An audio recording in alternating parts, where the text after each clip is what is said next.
I've never been this early before. I guess I'm too excited. Oh no, I love that. I love that. Yes. Be excited to do less. Be excited to do nothing. Today is going to be our longest do nada sesh. Oh, I'm happy you're here, Queen. Hi, Portant. Boo boo.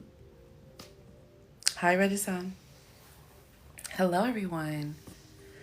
Hello, Glam. It's so good to see you guys. Hey, Stephanie.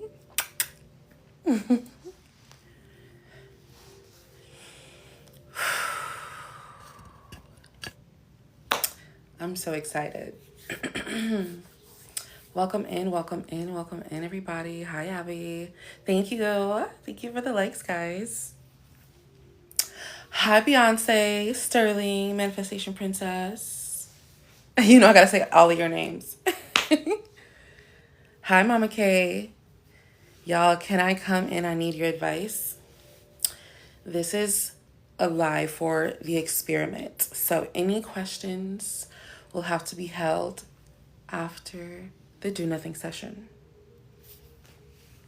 I'm not too happy that today is the last day. Oh, Stephanie. Okay, hold on, because something funny is like I never really like prioritize doing my do nothing sessions like at a specific time or like in the morning, right? But I have found that I've like this round I like doing them in the morning.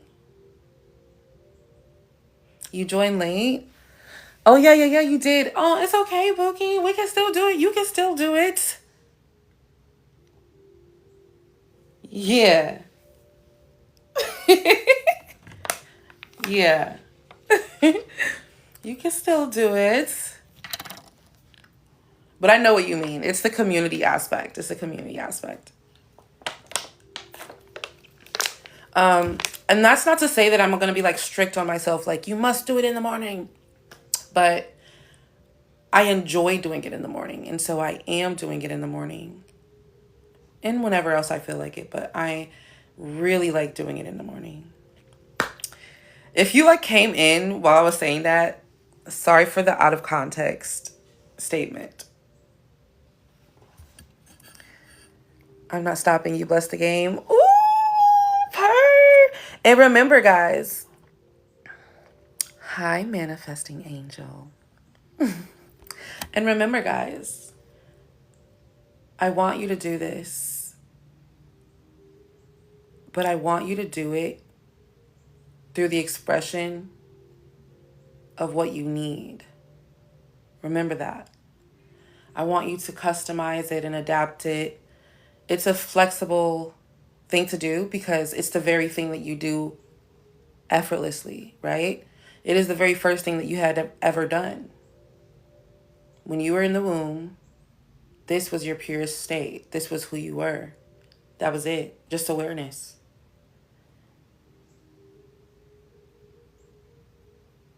And I want y'all to remember like what that was like.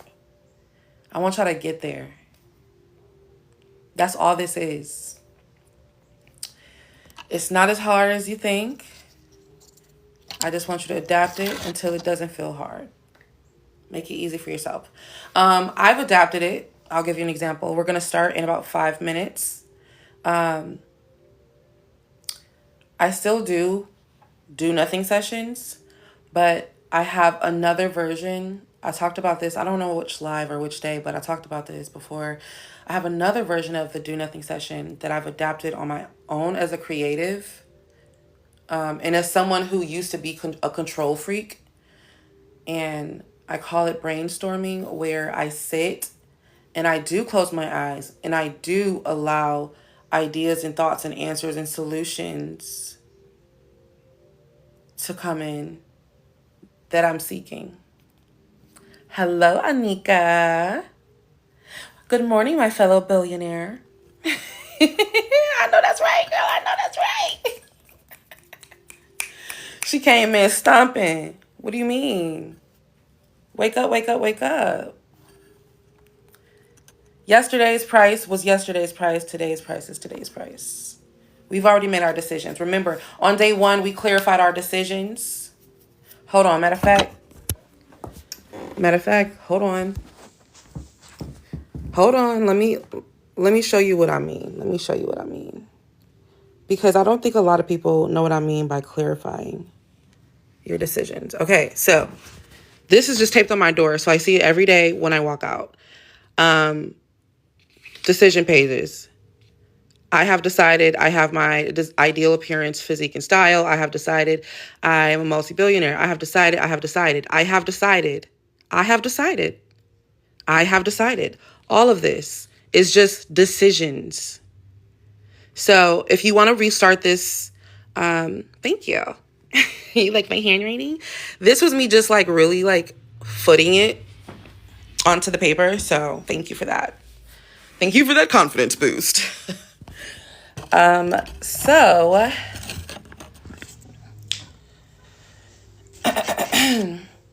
if you have not done that yet, do your decision pages or page.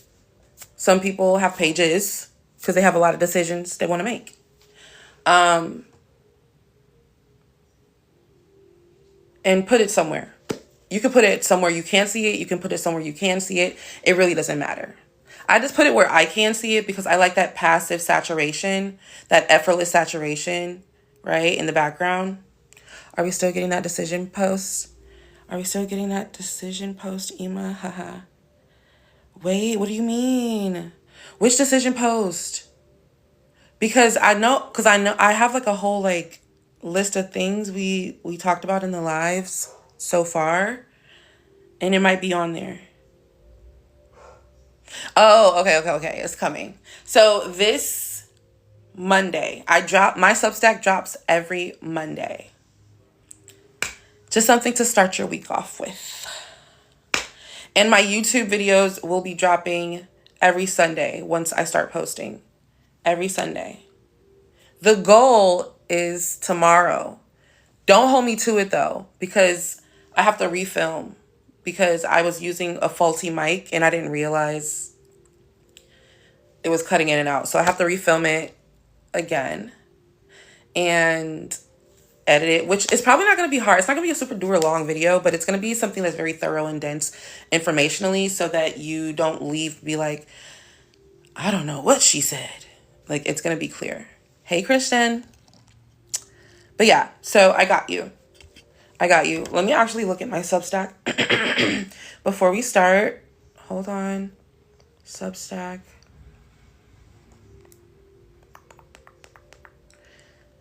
The next one, damn it. I don't even think I can see it. The next one. Ooh, there's some new Substacks I need to read. It won't show me on here. Oh wait, it'll show me on my laptop though. Teehee.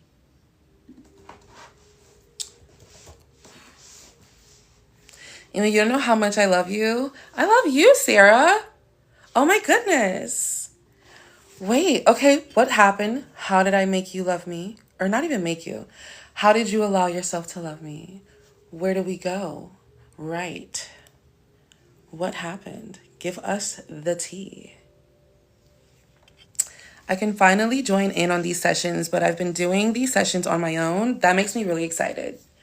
Because when you start doing it on your own, you are allowing yourself to simply be without the need for someone telling you how to. And that's all I want you to do. I want you to take the initiative to allow yourself to do that. To allow yourself to feel safe enough to do that. You're just so clear and straightforward. I love it. Okay, good. You want to know something funny? Last year, I was really not necessarily struggling, but I was focusing on the fact that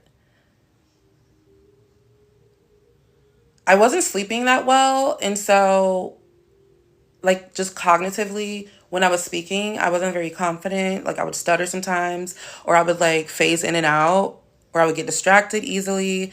And while sometimes I still do kind of, like, bounce around because I have a spider web way of thinking, because, like, so many of my ideas connect to other ideas, and I'm like, oh yeah, this, and oh yeah, that. And like, sometimes I'm like, reel it in, Ema, so that they can get a clear understanding.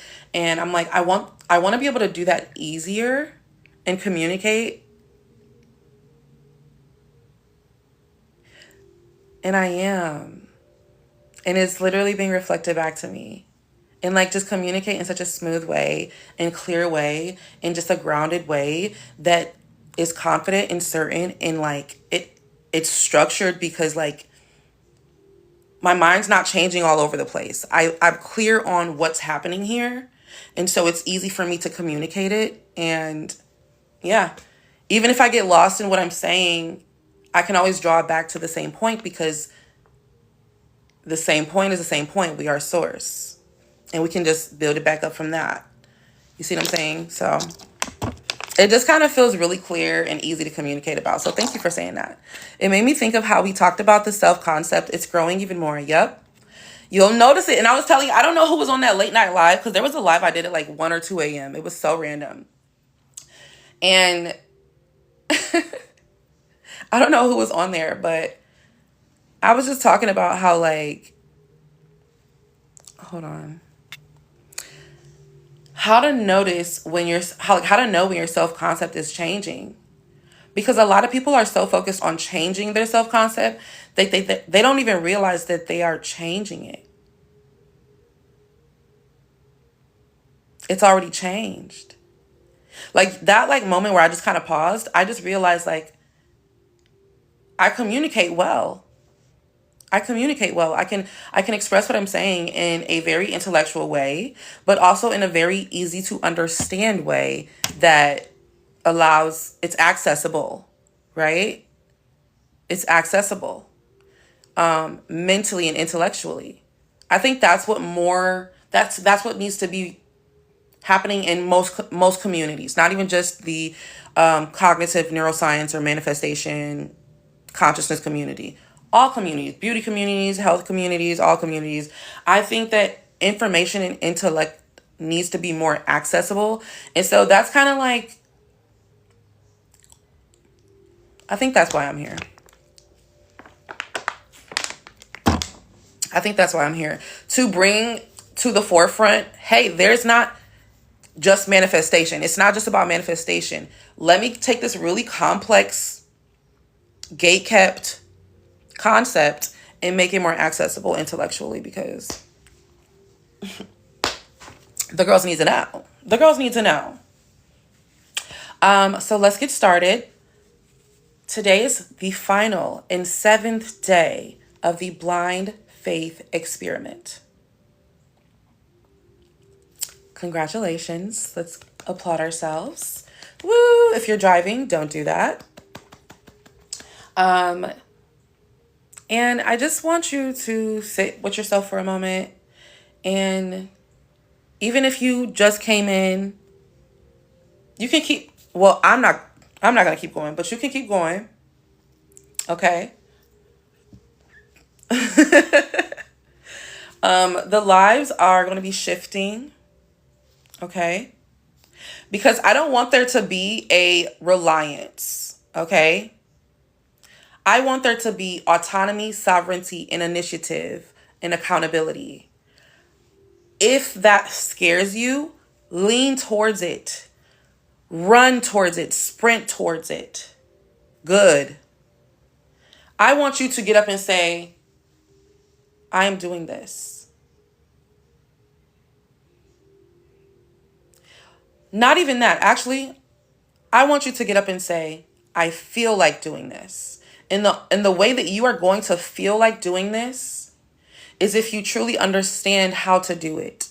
And I want you to keep doing it, because the only way you're going to understand how to do it is if you keep doing it. Okay? So, yeah, there. Let's see. I missed the session yesterday. Can I still continue? 100%. This is why I'm uploading the live broadcast, so that you can see. I have them all uploaded to the playlist on YouTube. If you want to go check it out, it's in my link tree. Say that list again. Facts. Thank you for not gatekeeping. I'm proud of myself. Wait, what list? Which list? What list? What did I say? What was it about? Remind me. So yeah, this is the 7th day. This is the final day. Today we will be doing a do nothing session for 45 minutes. If you cannot do the whole 45 minutes, that's okay. If you have something to do, that's okay. But if you have the time, space, and opportunity to do it, you're doing the whole 45 minutes.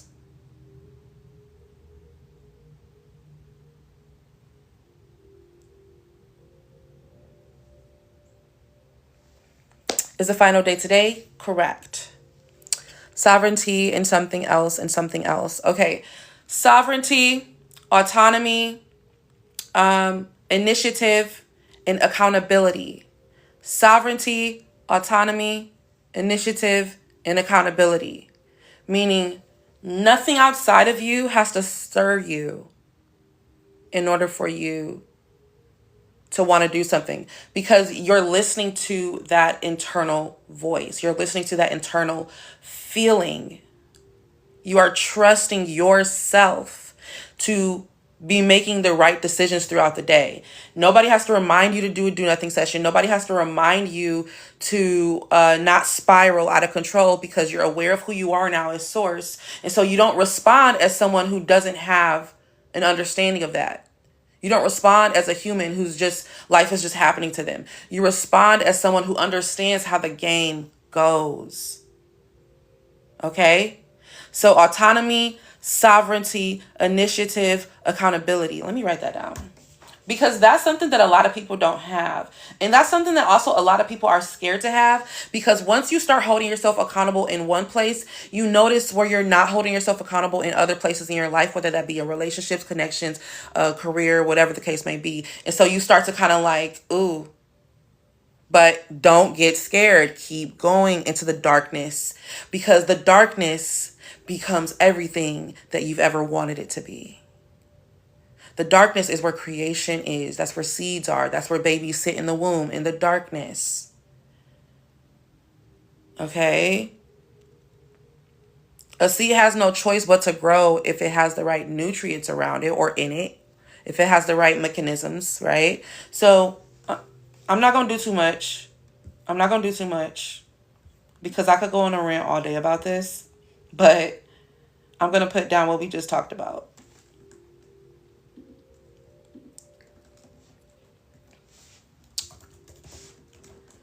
Sovereignty, autonomy, accountability, initiative. Yes. Okay. Booyah. Let's see. All right. Let's get started, guys. Let's get started. For all those who are new here, or for all those who have not actually heard me in the past, today is the final day of the blind faith experiment. It's day 7. We are going to do a do nothing session first. This is the longest one we've done, 45 minutes. All questions must be held until the end. Thank you for being here. This is for you to recommune with yourself, your higher self, source, consciousness, God, whatever you want to call it, and sit in that seat and not participate in the human chatter, the human wants, needs, interests, anything. It is time to strip yourself of your identity. Strip yourself of your identity. If you strip yourself of your identity, you strip yourself of your self-concept, you strip yourself of the human, you sit back in that observer seat where you are simply pure awareness. That means that the wants, the needs, the desires, the fears, the limitations, all of that goes too. Right now, you're not your human. You are just pure awareness sitting in the seat of pure awareness. Okay? So I'm going to get the timer ready.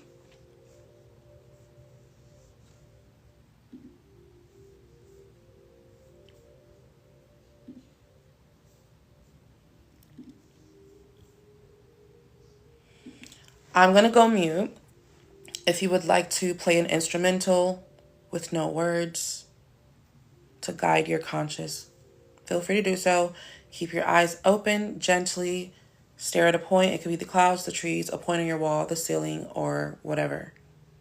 But just relax, sit down or lay down. Keep your eyes open. Don't go to sleep. Just sit in a seat of awareness. All right? So I'm going to mute myself and start the timer now.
Wiki wiki. How's everybody feeling?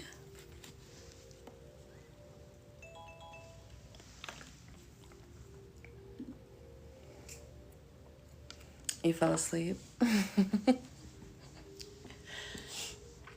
I was feeling a wave of it a little bit, yeah.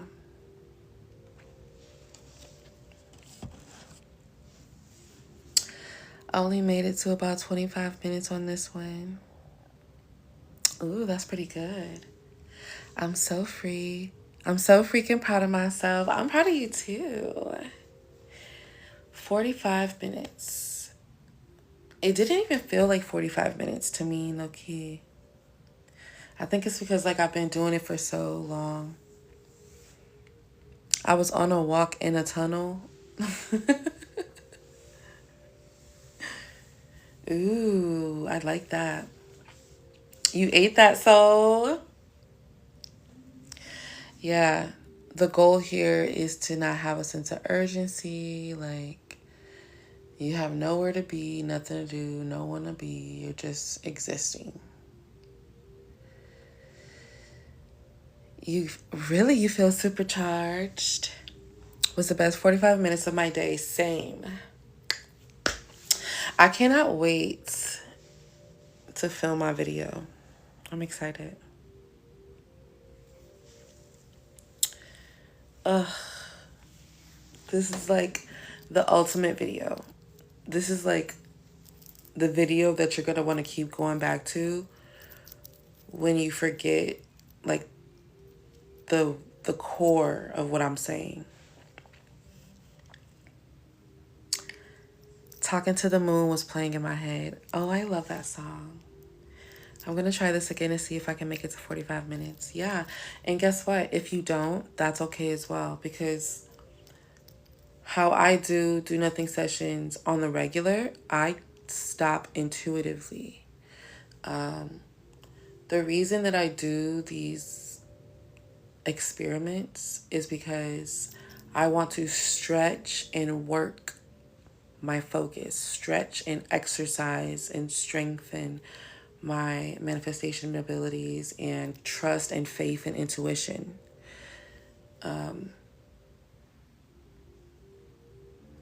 So get up intuitively.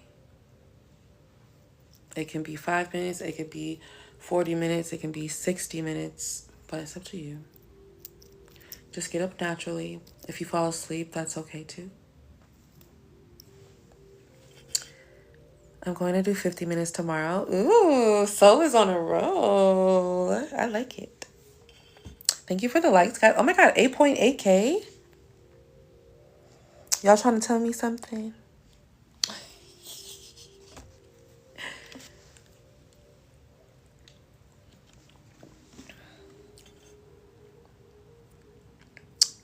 I'm glad that you guys are enjoying this. Glad to be with you here, Ema. Thank you for your beautiful energy, sending you love. Thank you, Jamana. 50 minutes sounds good. You're going to try 45. This was so good. No, because this is helping my focus and anxiety. I also will be dropping a tutorial on how to do a do nothing session and different ways to adapt it. I'm going to drop it in 2 parts. So the first part is going to explain the lore behind it, why it works, how it helped me and others. The second part is going to be like, we're doing this together. My chosen husband kept popping in my mind, girl. Lord, LOL. I didn't try to stop though. I chilled. Yeah, like the goal, because like really, when something is normal to you, like your phone, it's not that you're like disregarding it, right? It's just that it's normal to you. And I feel like do nothing sessions make it so that your desire is normal to you, because it reminds you how much power you have, in a sense that you don't have to try hard to get your desire. You don't have to do a technique. You can just decide and then sit in the seat of the observer to get out of the way Allow your mind to cleanse itself and allow the old self thoughts to dissolve on their own. You don't have to replace them right here now in this very moment. Allow that space to be created on its own.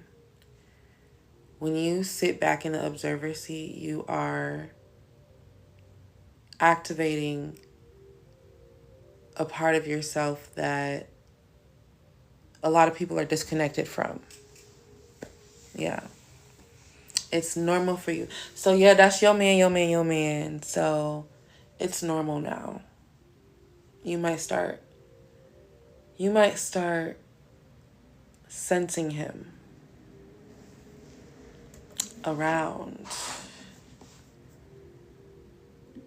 Before I met my last ex, I was like smelling a specific cologne and he ended up buying it for me when we went to Vegas. And I was like, interesting. It was the Baccarat Rouge 550. At the time, I was like, I don't want to spend that much money on myself. And then he bought it. I was in a state of lack, of course, at the time. But he just bought it. And I was like, huh. It was just, I'm not going to say like there were signs, but like there were moments where I was like, this feels like it's happening right now. I don't know what it is. I don't know why I'm smelling this cologne so much. I don't know why I want this. I don't know why I have this desire, but it just felt normal and present in mine. Like it didn't feel like something I was trying to manifest or trying to get, right? So, yeah.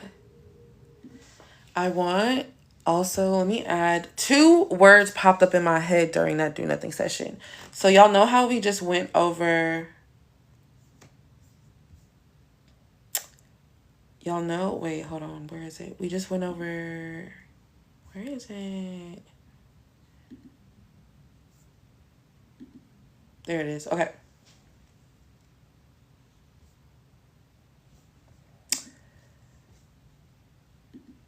We said autonomy, sovereignty, initiative, accountability. 2 more words popped up in my head, and that was adaptable and alive.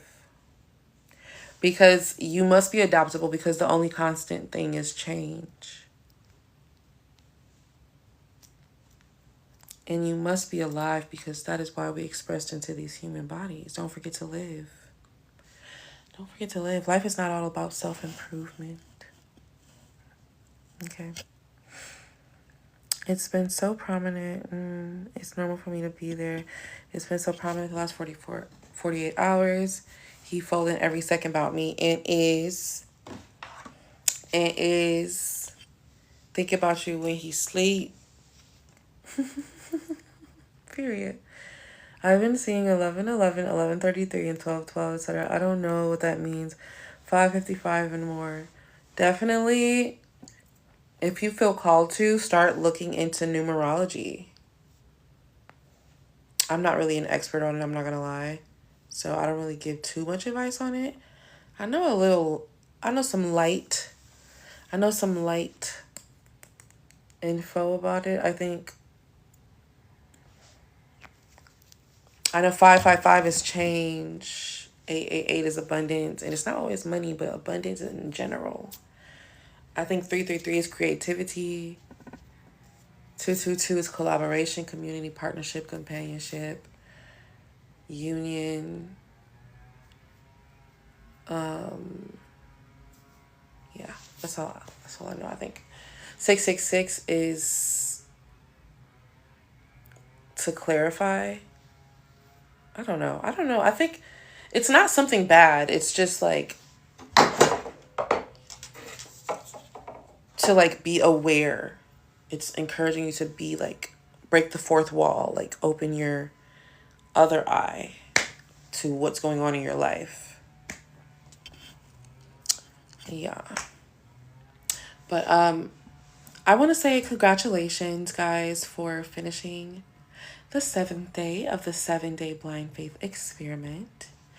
I want to do something every month with you guys. I just don't know exactly what I want to do yet. So If you enjoyed the blind faith experiment, we can definitely continue to do this. Like, just to, it's kind of like a spa week for your mind, a spa week for the brain. That's what I consider it.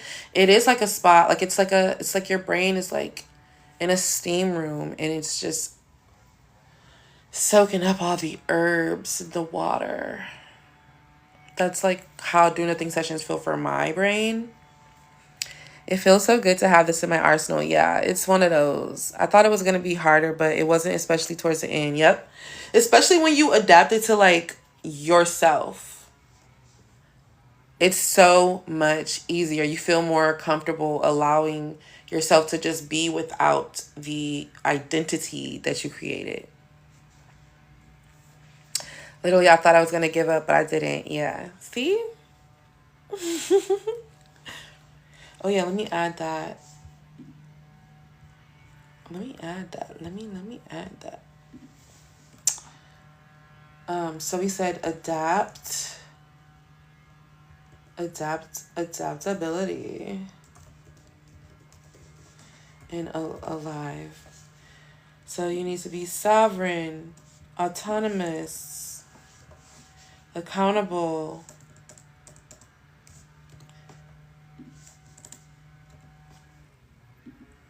initiative, adaptable, and alive. It's a lot of A's. Okay, so the floor is now open for questions. But in order to get up here, you have to tell me the path of a desire. If you can't get up here, that means that you got some reflection to do, and your question is being asked from the identity of somebody who either one, has not been listening, or two, has not been applying. And you've been here for a very long time. So, pourtant, boo-boo, what is the path of a desire? What are the 4 points? I'll give you a hint. The first one is you receive a desire.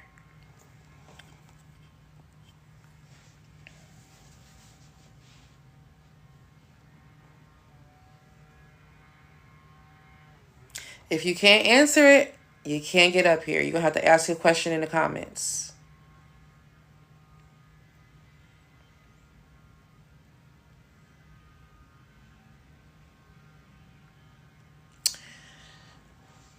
The path of a desire. What are the 4 points of the path of a desire? I'll give you a hint. The first one, you receive a desire. Now, you've been in this live every day, and I've said this several times, every single live, every single day. Every single day. And that means that you have had the opportunity to ingest this, and you have had the opportunity to apply this. You have had the opportunity to write it down. You have had the opportunity to you had the opportunity. You have many, many opportunities. Okay, let's see. So we have 1, receive. Beautiful. 2, decide it's yours. 3, make space. 4, let it go. Okay, so let's take it back to number 1. Have you received a desire for something? Pourtant? Have you received a desire for something? Yes or no? Yes? Have you decided and decreed and claimed that you have this desire?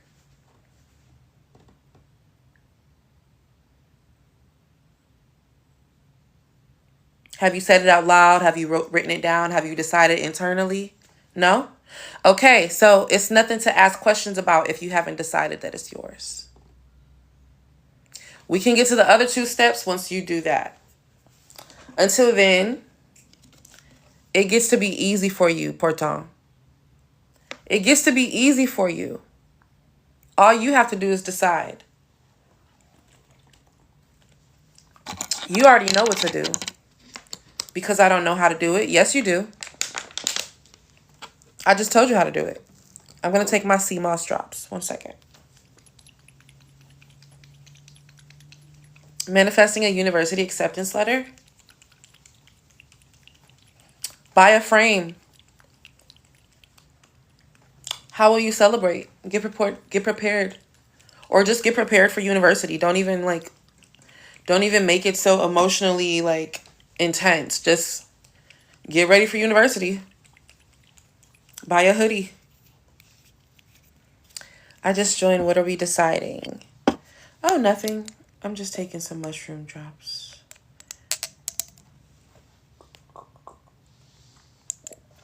How can I decide something negative? Like, I want him to unknown something about me.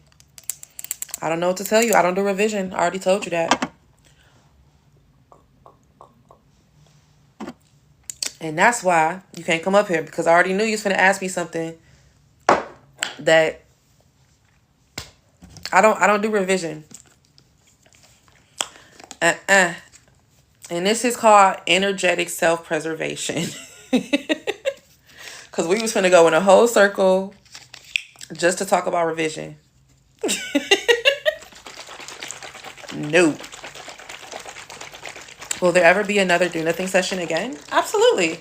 I do them regularly. It's just when I'm doing the blind faith experiment, we do them every day for 7 days. So it's more so when I do go live, it's not always going to be a do nothing session. Sometimes it will be. Sometimes we'll have a quick one. We can do a quick little 5-10 minute do nothing session. If we're ever just kind of yapping and chatting and you're like, I want to do a do nothing session, just drop it in the comments and I will literally host a do nothing session right there and then. But you just let me know whenever, because a lot of times I come on here, it just becomes a Q&A for the most part because people just are curious or they want to learn. Sometimes we do saturation sessions together. Sometimes I do like stream myself vision boarding or making collages. Journaling lives. We have journaling lives sometimes. I've had those. I haven't had a lot of them though, because it's not really that requested. I don't think as many people journal as I journal. What else? We do a lot of different, and if you have ideas. Another thing I recently liked that we started to do was the hotline, where I do let people up and I answer their questions and stuff like that. The only reason Porton, I'm just just press pause for a moment, is because she's been here for a while. So if you're new, I don't want y'all to be like, she's been here for a while, so she knows me. She knows me. And so here's the thing. I don't want you to use repetition. I don't want anybody to use repetition right now. Just let me give the advice here, because you're confusing her, because that goes against what I teach. So just everybody press pause for a second. Porton.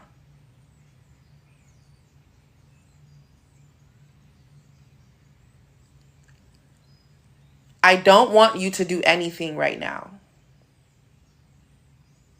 Stop doing anything.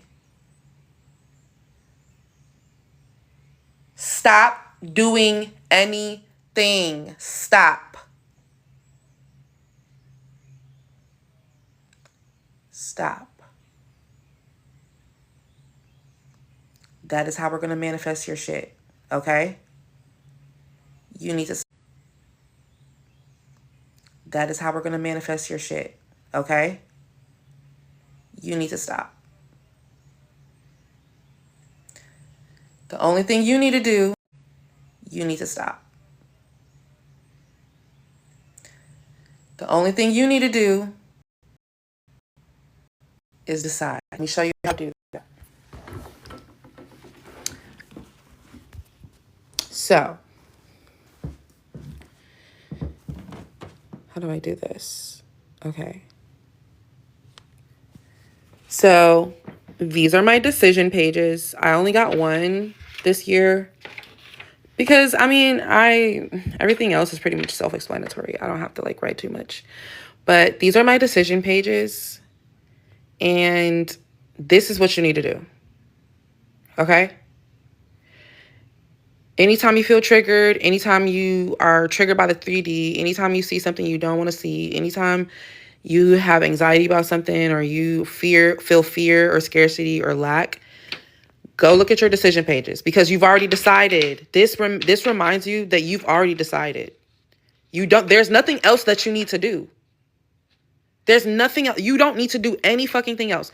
You have already decided when you either did this internally or wrote it down or claimed it out loud or however you need to claim your desires, but there's nothing that you need to do. Okay? We do these do nothing sessions to remind ourselves of that. So all the advice in the world that I could give you, it doesn't fucking matter because, I'm sorry for my French, it doesn't fucking matter because at the end of the day, you don't need to be doing anything. You need to either acknowledge, have I even received, what is the desire? What do I desire? Okay, you receive the desire, step 1. Step 2, decide that you have it. Decide that you have it. If you need to clarify exactly what that looks like, write it down, right? Write it down if you need to, and then you make space for it. Making space for it means releasing the fear and the scarcity and the lack that you were holding on to in the first place. Empty the clip. Exactly. You don't need to wait for anything. There's nothing to wait for.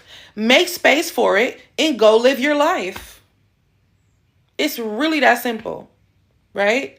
So anytime you're like, damn, I have a question. Oh, wait, I need some advice. Oh, I'm struggling with this. I'm having this. I'm 4 points on the path of a desire. Which point am I at? Have I received a desire? Most likely. Because you're contemplating this. Have I decided that the desire is mine? Probably not. But if you have, let's move on. Have I made space for the desire? Probably not. Most likely not. This is where, number 3 is where people really get tripped up anyway.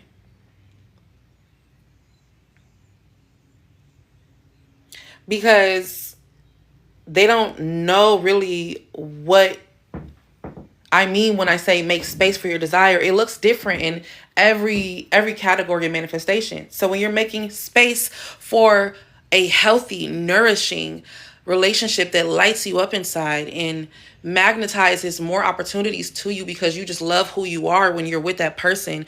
You don't feel burnt out, tired, exhausted, and emotionally taxed when you're with this person. You feel fulfilled and mutually embraced and loved and accepted unconditionally. And you feel seen and you feel heard and you feel validated and you feel chosen, right? You feel celebrated. You feel supported, right? If you want that kind of relationship, how do you make space for that kind of relationship? How do you make space for a trustworthy relationship? How do you make space for a relationship that sees you and holds you? You got to get rid of those trust issues. That's how you make space. You got to get clear on who you are and what you need in order to be loved. A lot of people don't know what's taking up space.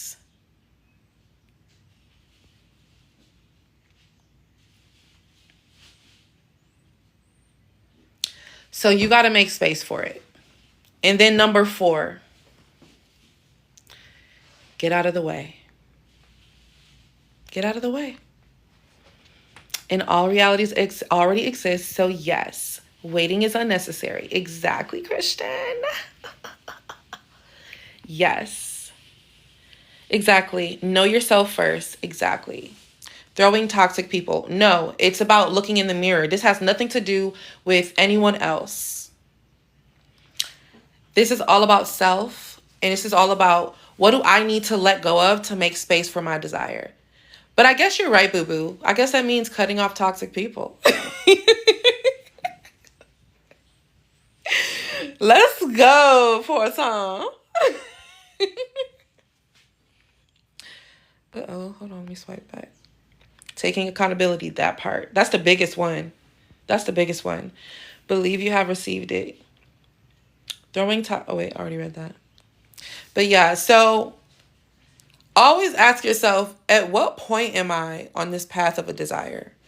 And it's going to get to a point where you receive a desire and you just decide and you go live your life. It's going to get to a point where you only follow three. You don't even have to really make space for it anymore because there's always space for it because you're constantly emptying that clip. You're doing do nothing sessions or you're going to go live your life.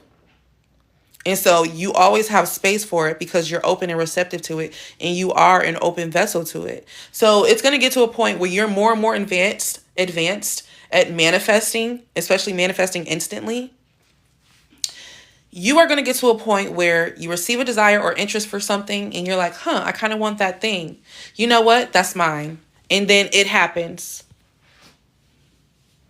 It just happens. The opportunity presents itself. And you're going to get used to that and it's going to become normal and it's not going to become a big fucking deal. And you're going to more so just I don't know how to explain it. It's going to feel normal, not in a bad way, but it's going to feel normal in a very satisfying way. And it's like satisfying in the way that a nice deep breath is. Satisfying in the way that a morning stretch is satisfying. It's just like, yes, I love this. Just for what it is. I've been repeating everything I want is already mine. It makes me feel so grateful and excited. Yes. I know I was just wondering if there would be different rules for No, the only thing you need to worry about is what I already say. There is nothing new that I'm going to teach you outside of what I've already told you. I can expand on those things, but outside of the path of a desire, there's nothing else to worry about. If outside of that, you need to be emotionally regulating because most people are not. Most people are not emotionally regulating. They're not emotionally intellectual enough to understand their emotions and why they're feeling them and how they're quite literally telling a false story about what's really possible and happening in this reality, in this world. So, no, I'm not telling you anything new and I'm not telling you anything different. I'm not telling you to try anything new. I'm telling you to trust your intuition. I'm telling you to know who you are first before trying to ask me anything. Because at the end of the day, my job is done when you do things independently and autonomously and sovereignly. I don't want you to rely on me for clarity. I want you to take what I'm saying and alchemize it into wisdom for yourself so that you don't have to address anyone for clarity in your life. You see what I'm saying? That's what I want. That's why I'm telling you to, if there's something that stands out to you or electrifies you, write it the fuck down. That's how I know that I'm not getting up here and wasting my breath. You just send me flowers too. So I want you to write something down. You showing me that you appreciate me, Porton. You showing me that you appreciate me, and I do appreciate that. But what I would appreciate more than the flowers is that you are taking what I'm saying and you are consuming it, ingesting it, digesting it, processing it, and applying it in your real life. That means the world to me. And that will make me feel valued.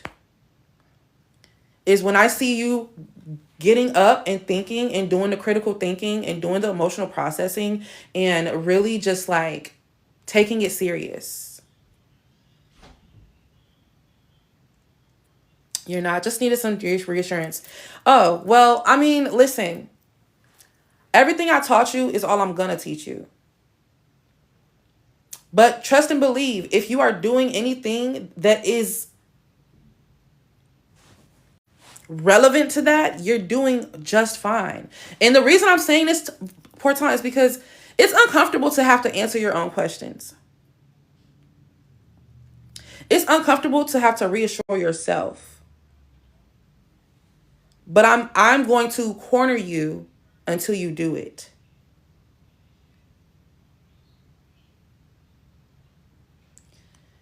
That's what I'm here for. Because I'm not finna sit up here and be like, oh, well, you could kind of, no. You are wise. That's why you're here, Porton. You are wise. You are aware. I am afraid cornering works. Yeah, because when you don't have no other choice, you finally try it. You finally do it. You finally apply it. You finally tap in, right? You subscribe to the YouTube. Thank you. If you have...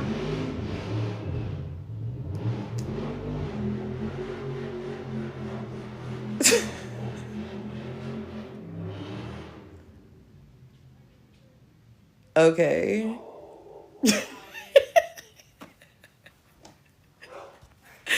What? Like... Look, now the dog's barking, child. Anyway. I don't even remember what I was saying, child. Anyway, so like I say, here's why people like me. I'm finding out. I like to keep shit simple. I don't like to do all that tussling. I don't like to do all the steps. I don't like to do too much. I don't like all the, Thank you, Mama K. Oh, thank you, Divine. Thank you. Y'all just turning me up. Turning me up. Watch for 400 minutes, period. I like to keep things simple when it comes to manifestation because it gets to be easy. It is easy. I've experienced it being easy, and I continue to experience it being easy. And so when it comes to how do I deal with this, you don't. And that's really the advice. How do I deal with people calling me names? What are you talking about? What are we talking about? What do you mean? You don't. That's how simple it is to me. How do I deal with this? How do I stop doing this? That's another thing. When people say, how do I stop doing something? I have questions for you.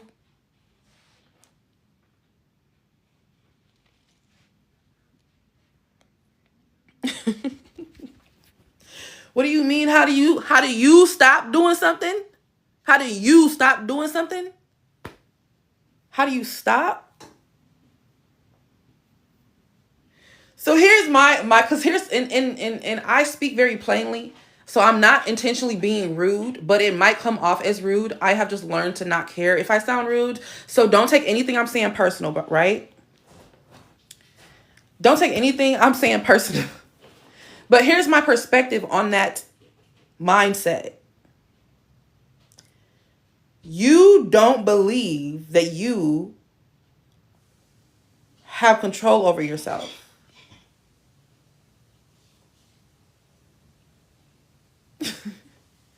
So that is why you don't believe or cannot consume any of my advice if you are not someone who is autonomous functionally,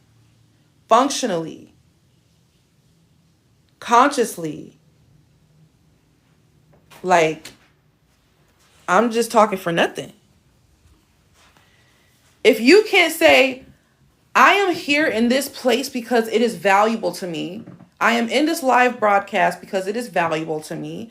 And so, since it is providing me with information that may be valuable to me, let me put it somewhere so that I can refer to it. That is just my very first instance because I understand what it means to be autonomous and accountable and independent and sovereign. I understand that I have to build my world. And I have to build my understanding. And I have to sustain my understanding by adding to it, by being able to come back to it. So I write things down. I have like a whole entire Notion database dedicated to my expansion of my mind. So I'm a very intellect, sorry, not even intellect. I'm a very like practical person. Like it just makes sense, right? It just makes sense. I don't even, and to be autonomous, boo boo, I'm gonna say it like this.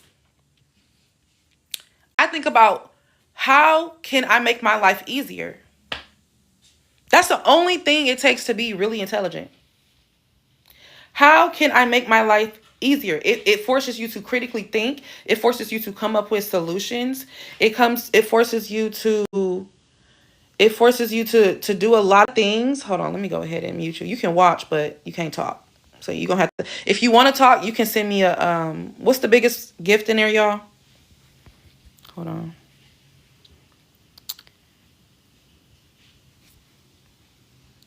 Whatever the biggest gift is, you can send me one of those. So when you say you are trying to be autonomous, keep on going. Research the word, look it up. That's autonomous if you want to know what autonomous is. By looking up what autonomous means, that's autonomous. Looking around and saying, there are a few things in my environment that I could change that I don't want to choose. And if I'm not changing it, it means I'm choosing it. So let me change these things that I don't want to choose because I don't want to choose them. So I'm going to change it. And I can get up. It's several things right now I could change right now in my room. I could take this trash out my trash bag. I could fold these clothes. It's a matter of being aware and being activated by that awareness. A lot, like I'm saying, that takes critical thinking. That takes critical thinking and willpower and understanding of, if I do this thing, my life will be easier. My life will feel better. I will feel better in my environment. I will feel better about myself, right? It makes me feel better. You're not doing it because you're obligated to do it. You're changing the things because you cannot accept them. You're changing the things you cannot accept, essentially. So that's the mindset I want you to go into when you are dealing with manifestation. Like, this is not, I could disappear in 2 seconds. Now what? Now where are you going to get your fix? This is what I'm trying to instill in y'all is you don't need anybody. You don't even need me. That's why I want y'all to retain the information and apply it and alchemize it into wisdom and experience.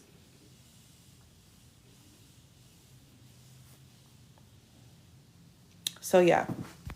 I'm not saying I'm going to disappear. I'm just saying like like I want you to be able to be like, you wake up in the morning and you don't really need anybody to tell you what to do, who to be, how to do anything, how to feel about anything, how to solve any major problems in your life. And if you do feel any type of tension or resistance, you can allow yourself to sit still and you receive an answer.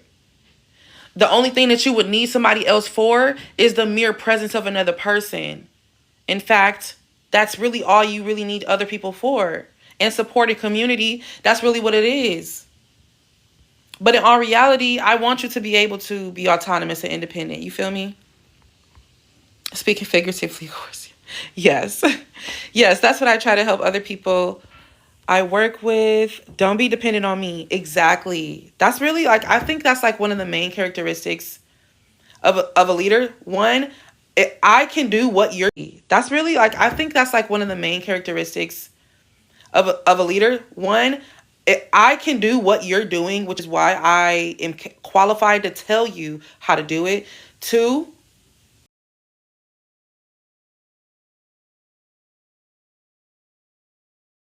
yeah, don't be dependent on me.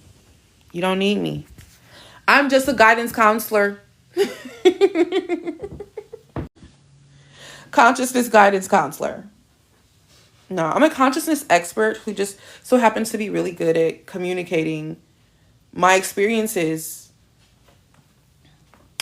I just so happen to be really good at communicating it. I got a little charisma, right? I got a big ass mouth. So, but yeah, guys. Ooh, it's 12:12. Would you look at that?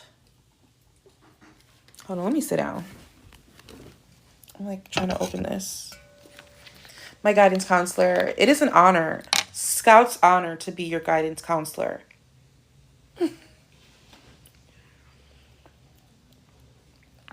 It was just 11:11 here, or 1:11. Okay, per.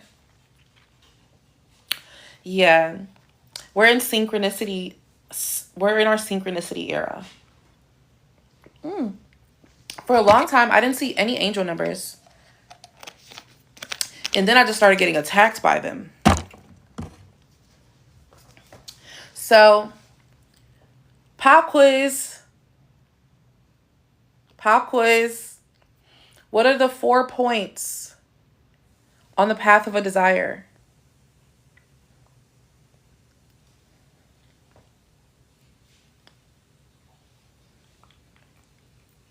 You never used to see them? You see whenever I'm stressed out. That's reassurance. I like that. What are the 4 points on the path of a desire? Number 1, decide. Okay, Ashley. No. Number 2, receive. No. Got the order mixed up. Receive. Yep, you receive interest in something. Decide. Make space. Live your life. Beautiful, Nini. Receive. Decide. Make space or prepare for it. And get the fuck out of the way. Exactly, Sauce. For those who did not list all 4 in that order, it's time to write down what I'm saying. And it's time to actually explore what I'm saying. Because a few of y'all have been in here a lot of times.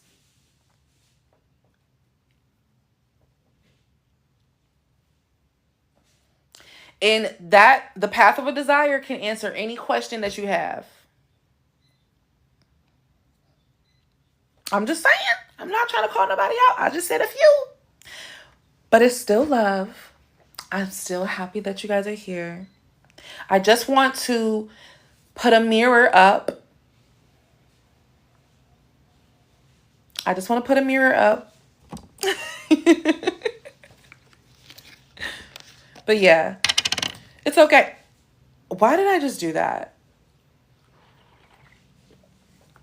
It's okay. It's going to take a few times to kind of like get the concepts and really see how simple it is.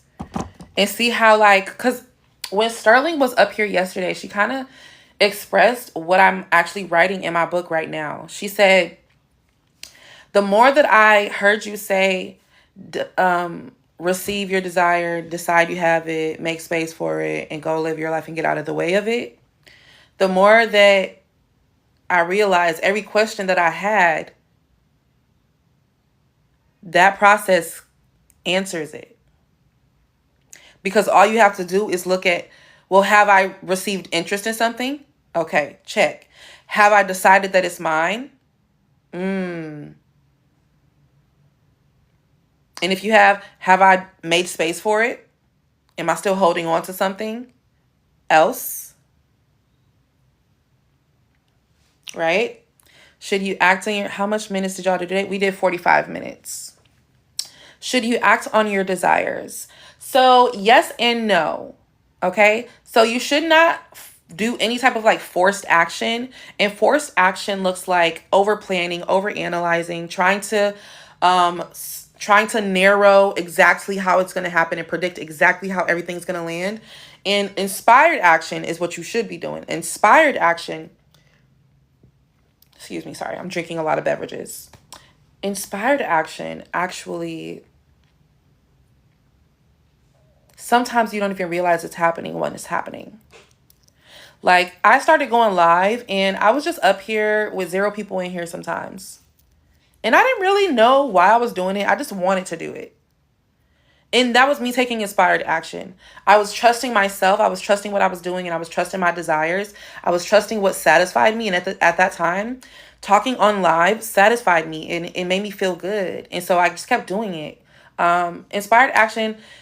Think about it. Every now, I want y'all to see how easy it is to do inspired action, right? And it's gonna feel so natural. When you get out of the shower, what is the first thing that you do? The water's still running, right? Before you open the curtain and you step out of the shower, what do?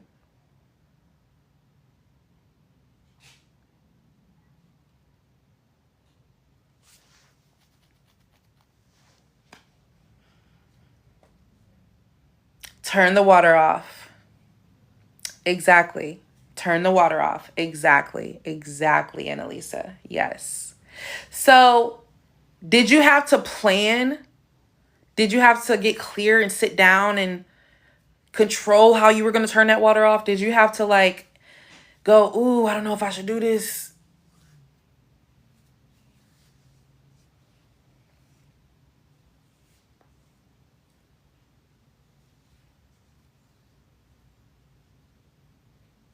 No, you just do it. Exactly. Exactly. And that's what I want you to see inspired action as. It's not always going to be like this emotionally charged feeling where you're, you know, feeling excited, or it's like oh, I should do this thing. It's sometimes it does feel like that, but sometimes it's just, of course, this would be the next thing I would do. Duh. It's always going to feel like once you get to a more advanced stage, it's just going to be like, duh, I would do this. Of course I would do this. I trust myself. This makes the most sense. I was just about to say drying myself off. See? Don't think about it too much. Just think about, okay, the water's still running and I want to get out the shower. What do I do first? Cut the water off. That's the next best thing. That makes the most sense, right? So, most inspired action feels like that. Whatever makes the most sense next, of course I'm going to do that. And sometimes it's going to be something new. And it's going to be something that you have never done before. But in your mind, you're like, of course I would do that as my next thing. I've never done it before. And that's where that apprehension and that hesitation comes in. It's like, oh, I've never spent that much money on something like that. Or, oh, I've never communicated calmly with someone about something that causes me emotional distress before. I've never done that before. Oh, I've never gone out of the country or whatever. I don't know. I don't know what you guys have never done. But whatever it is that you have never done, but you feel intuitively and inspired to do it, or you feel attention, you feel like being called to it, you're being called to it, don't let that fear and apprehension fool you. Don't let it take away your opportunity. I mean, it can't, but it will feel like it. So, whatever, I'm struggling with that, but the reasoning doesn't make sense. So, when you say you're struggling with that, what do you mean?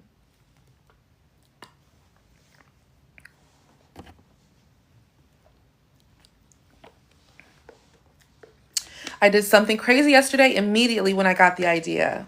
Ooh, what did you do, visionary? That's how it was when I finally started going live. Yeah, you just gotta go. You just gotta do it. I have an idea to do something, but it doesn't make sense. Oh, we already read that. You also realize it's not scary. Yeah, exactly. A lot of these mountains, once you face them down, you're gonna turn around and realize it was a grain of sand. It was never actually a mountain.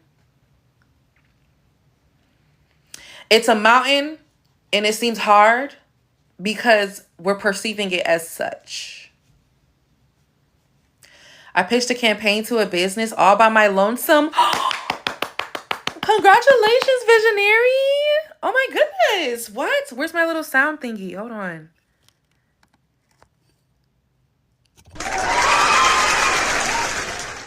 Wait, can you hear it? Did you guys hear the cheers?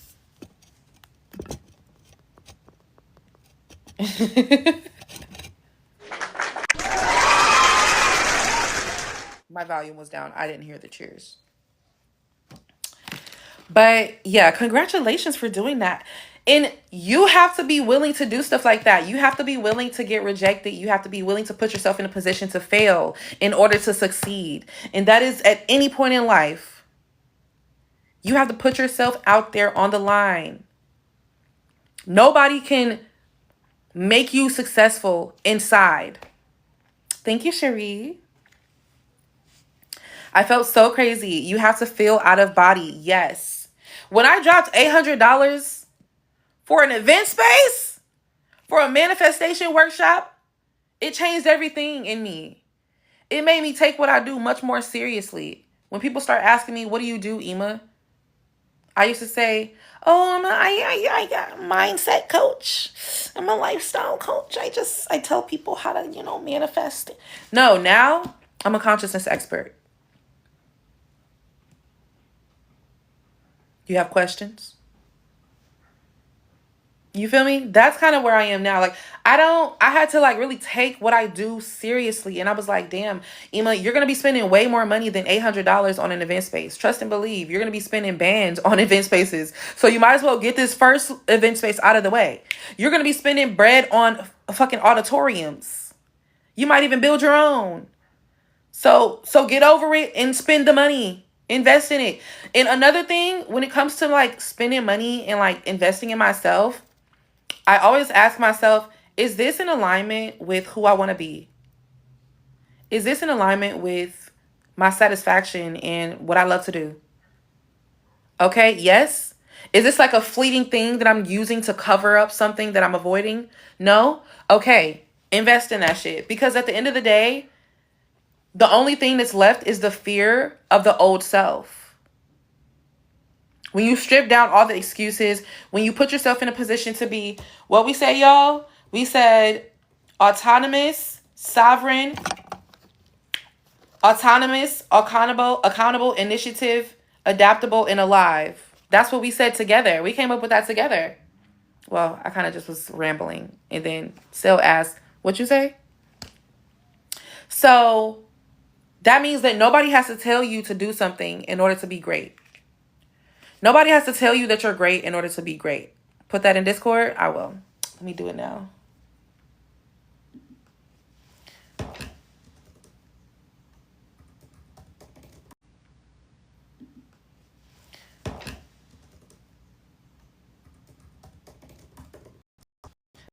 Right now.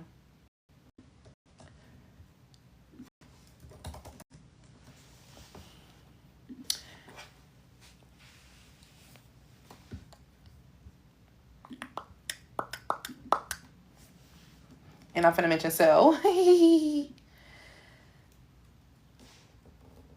Mama Cell said,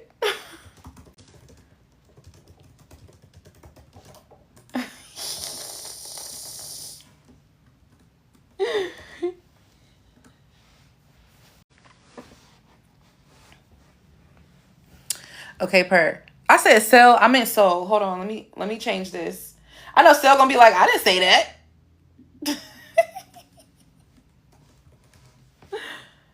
There we go.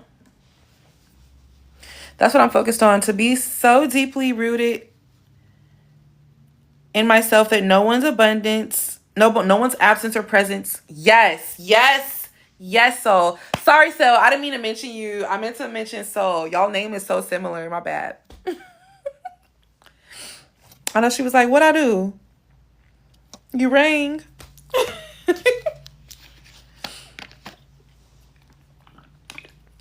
No, but one thing I will say, both of y'all have been low-key keeping me on point. You, Chris, low-key, Boo-Boo, Porton, who else? Megan, Sauce, keeping me on point. And Ashley, and Mama K. For real. Remember the mission, sis. Don't get too far off track. And Nene. I can't forget. Miss Sparkles, Miss Classical Music. Because you got me on point, baby. I don't even look at manifestation content anymore. Yeah. I really just I be scrolling And I don't be looking for answers for anything. It's more so resonance. Like, who out here also sees it, feels it, knows it? That's really what it is. Like, I'll engage and spread it. I'm very picky now with what I consume, you know.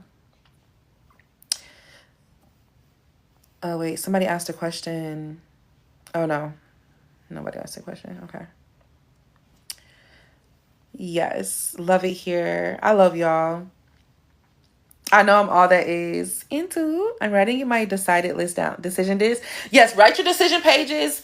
I know that today is the last day of the actual 7-day challenge, but you can write your decision pages anytime. And you can update them and change them anytime. There are no rules. Write them up down. Tape them on your wall or put them in your phone or put them on your laptop. I don't know. Wherever you want to put them, you can make them public or private. It's up to you. It's up to you. Just decide and let it go.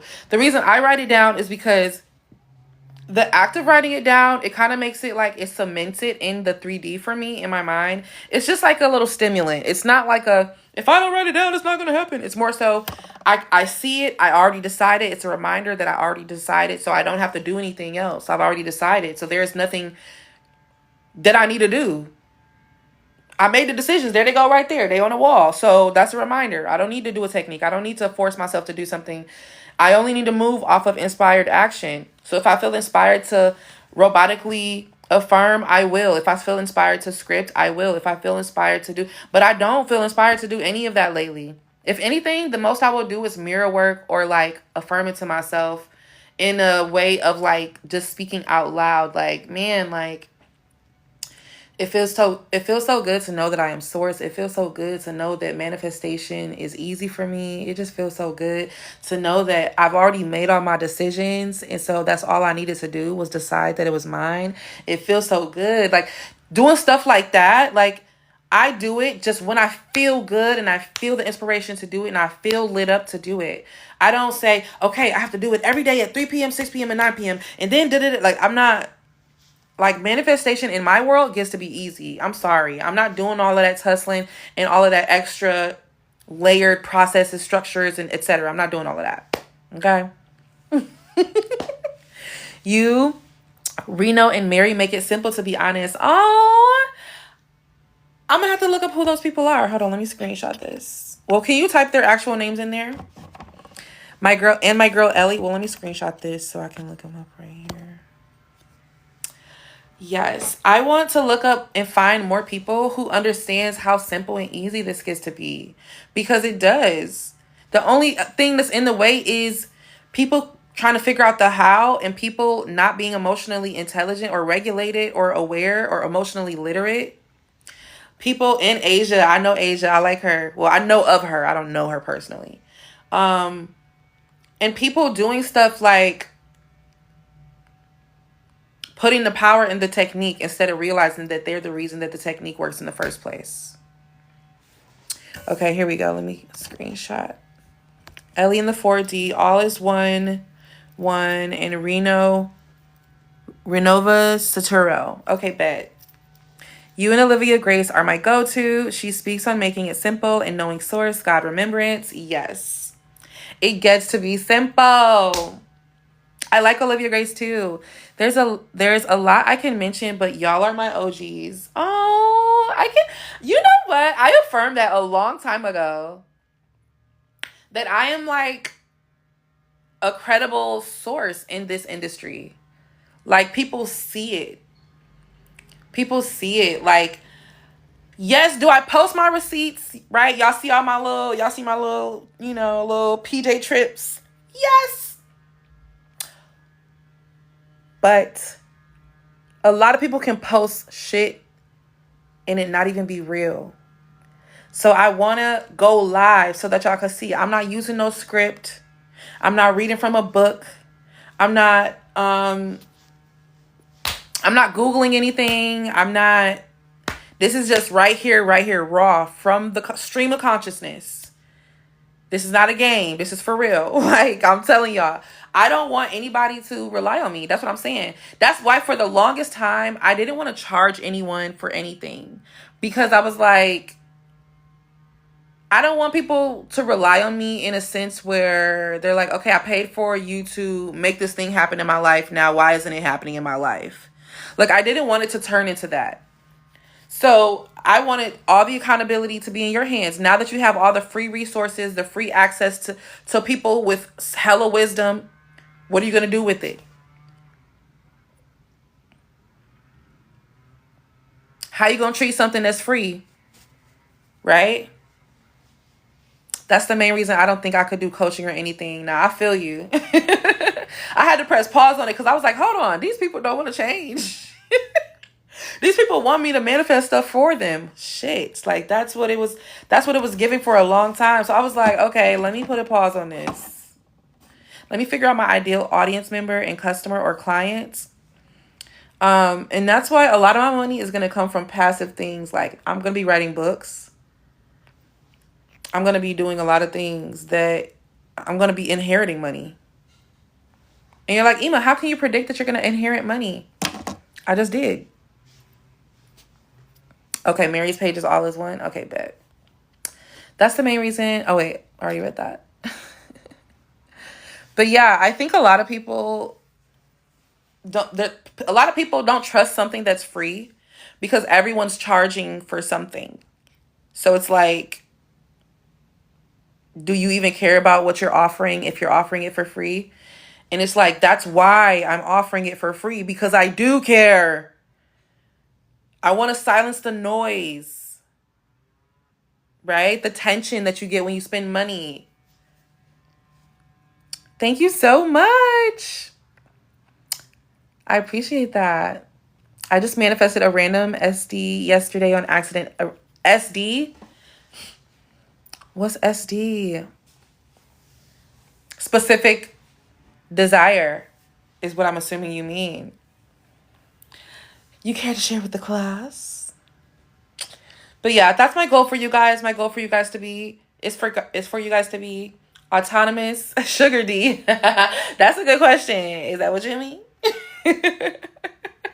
Autonomous, sovereign, accountable, alive, adaptable, and just instinctual, right? Initiative. You take the initiative. It wouldn't let me say it. Ooh. Oh. Oh. So it may be a sugar D. Only so many ways you can say just decide. Exactly, Sal. That's why I say, like, I'm not going to give you any type of different advice if that's what you feel me. It's a sugar D. Woo! Congratulations. Y'all know I love my little buttons. Without the sugar. And that's tea on that, because a lot of girlies don't know you can have a few sugar Ds without the sugar. There's a lot of people, men, women, and them days, who just want quality time or just want to communicate with you. Okay? And it ain't no shame in a non-sugar game. It ain't no shame in no sugar game either, but it ain't no shame in a non-sugar game. Okay? Because I'm gay, but this guy is desperate. Period. Be like, I'm not trying to change you, baby. I'm trying to make this situation work for both of us.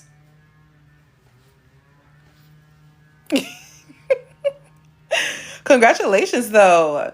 I love it. I'm having 5 platonic sugar sponsors. Ooh, I like that.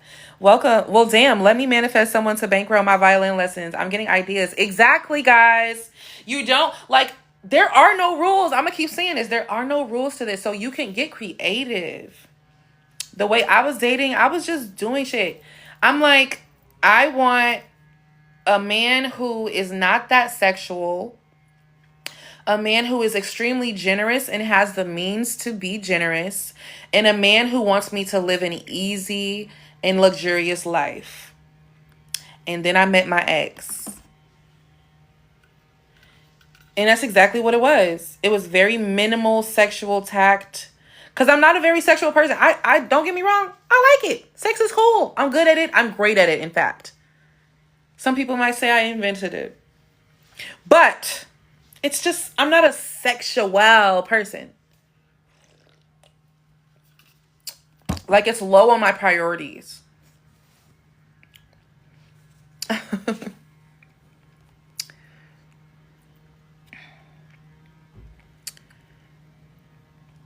Everything for the plot. Everything for the plot, baby. I didn't even specifically ask for SD. I literally assumed that I get money in the most random ways. See? And that's on non-specific manifestation. You don't even have to be like, I want a green this with a yellow that and a purple this, and it has to have this and da-da-da-da. You can just be like, I just want to experience this. Like, I just want to experience what it's like to be able to afford anything I desire. Like, in the most random opportunities are going to come into your life. You don't have to be specific. Exactly, because you said so. Because this is your shit. Because you said so, it responded and reflected back to you. Thank you for the follow, Worthy. So you said you need some big sister advice on men? Drop the question.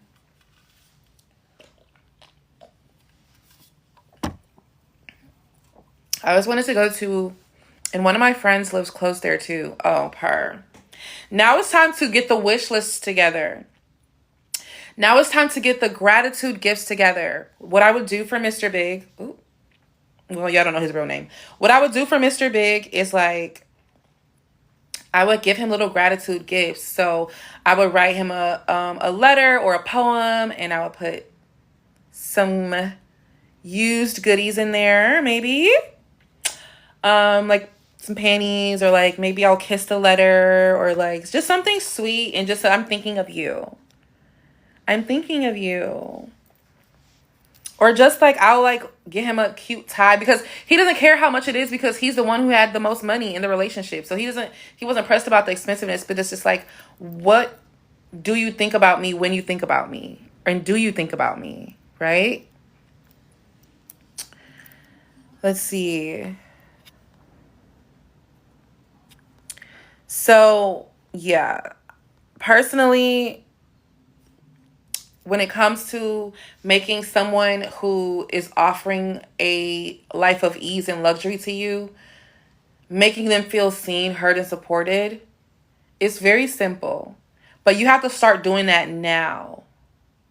Start doing that now. You want to be a celeb? Okay, get all that shit off the internet. It's time to scrub your fucking identity off the internet.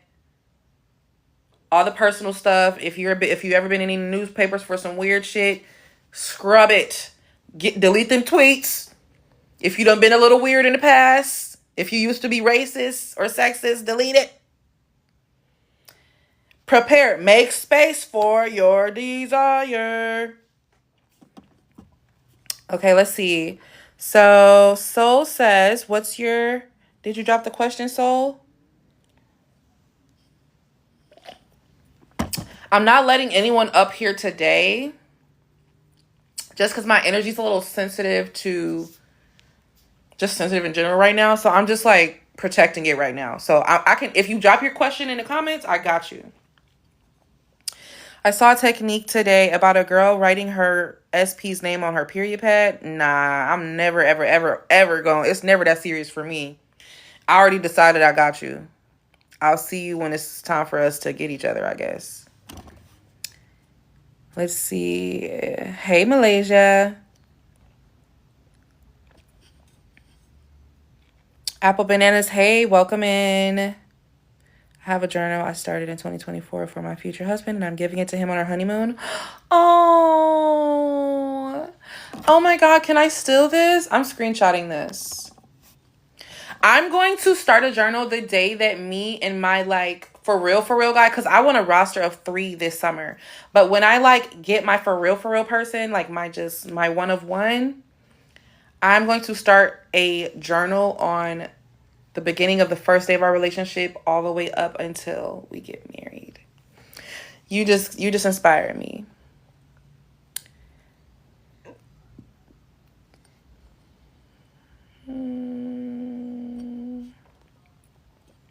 Already affirmed that I'm chosen and stuff. Yes, use that, sis. I'll be so vulnerable with my man in it. I love that. Ima, need your help or opinions because you give me the most real and not sugar-coated ones. Okay, drop your question below. Actually, before you drop your question, did you see my question? No, I didn't. It might have blocked it out. So type it in a way where it may be like spelled in an odd way with numbers or something.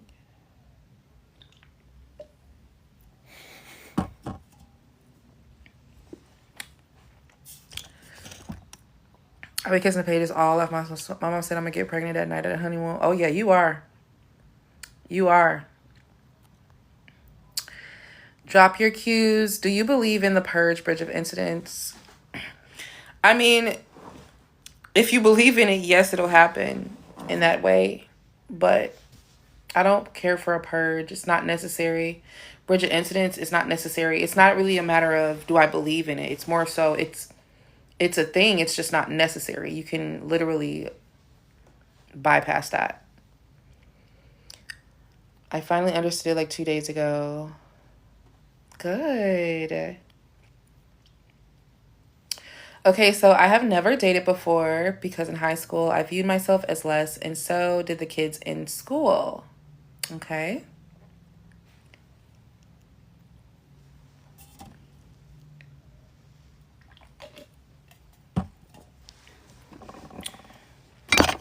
Ooh, child. Don't fall now. Let me text my mama.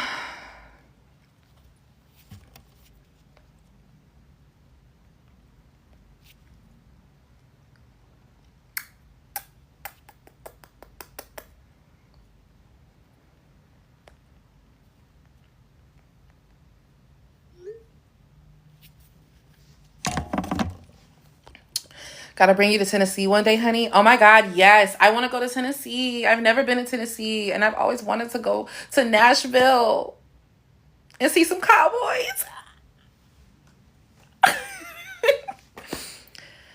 Let's see. Soul says, well, I don't. If you typed another message, Soul, it may have blinked it out. Let me scroll up just in case I missed anything. Before I write what? Y'all gotta relax for a second. We are doing a Q&A portion. For clarity purposes, y'all know what I'm gonna say. I know most of y'all just need to talk it out. And so let's talk it out. But listen, okay? So Soul says, scares me. I didn't see the message in between kids in school and scares me. If there was any messages between kids in school and scares me, it blinked it out. And I don't want to get attached to any man. Whoa. So let's do the SP talk because I think there's a few people in here who need an understanding of SP. Okay? So Soul, apples, oranges, and bananas. And who else? There was someone else. Soul, apple, oranges, and bananas. And Layla. Layla, are you still in here? Because I got you. Hold on. I got you. I'm going to take you through there. But we gonna do it easy. All right? Layla, are you still here? Apple, oranges, and bananas. Are you still here? Soul, are you still here? I know you're still here, Soul. But I need you to say here if you're still here. You also need the SP talk? Okay, let's get into it. Let's get into the SP talk. I'm going to break it down for you real simple. All right? Assuming Layla is no longer here and apples, oranges, and bananas. I don't know if you're still here. But let's get into the SP talk. I want you to listen to what I'm saying, and I want you to quite literally ingest it, consume it, process it, and I want you to alchemize it into wisdom or experience. I don't want you to just hear what I'm saying and go back to being the same person. Because I'm not saying this for no reason. So, when it comes to SPs, they are you, as in a sense, they are also consciousness expressed as a human being. Yes. Right? So that's the gist of everyone is you pushed out. They have their own thoughts. They have their own lives, their own experiences, their own lessons, their own personality and characteristics, traits, and things like that. Yes, that is exactly what everyone is you pushed out means. But it doesn't mean that you're controlling them or forcing them to do something that they don't want to do. There is a reality where the version of them that you want exists. But the version of you who you are now cannot have them if you continue to be this version of you. And this is the version of you that's trying to get them. The version of you that's in this reality is not trying to get them. Do you understand? The version of you that's in this reality, it's normal to be with them. And so we have to get you from here to here, mentally, physically, in your nervous system, in your mind, in your soul, in your body. We have to get you from here to here. Because you could get here. You can definitely shift to this reality, but you're going to fucking hate it. And you're going to try to have to manifest them again because you're going to lose them because you don't have a self-concept of someone who has them. You have the self-concept of someone who does not have them. So even though, yes, you can manifest your SP with a shitty self-concept, absolutely. You can manifest your SP with a self-concept that does not actually claim that you're in a nourishing, healthy, electric, unconditionally loving, and just fully rounded relationship. Right? That's what you want. That's what everyone wants. But you have to be willing to make space for it. So let's go down. I'm going to first go down the path of desires with you. And then we're going to go through a little pop quiz where you fill in the blanks. Okay. This is going to help you. So number 1, you receive interest in a desire. Have you, for this, and this is for all the SP people, this is interactive. So I need you to type in the comments if you can, if you have free hands. Have you received interest for your SP?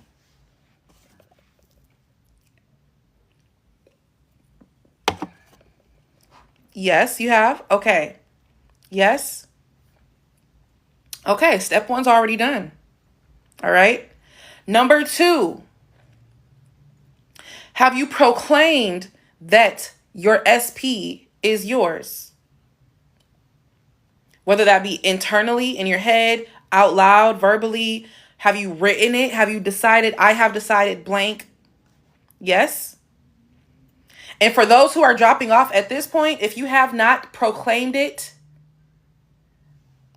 that's your next step. Okay. Number 3. Have you made space for your SP? And when I say make space for it, it's not even making space for the SP because it's not the SP that you want. It's what happens after the SP commits to you. Right? That you want. So have you made space for that? It's the relationship that we're talking about, not the moment. We're not trying to get the moment where they finally ask us. We're not chasing that. We're looking at the relationship, the connection, the longevity part. How do we, in order to make space for a relationship, you have to release the trust issues, release the fear of being vulnerable, release the fear of not showing up authentically, right?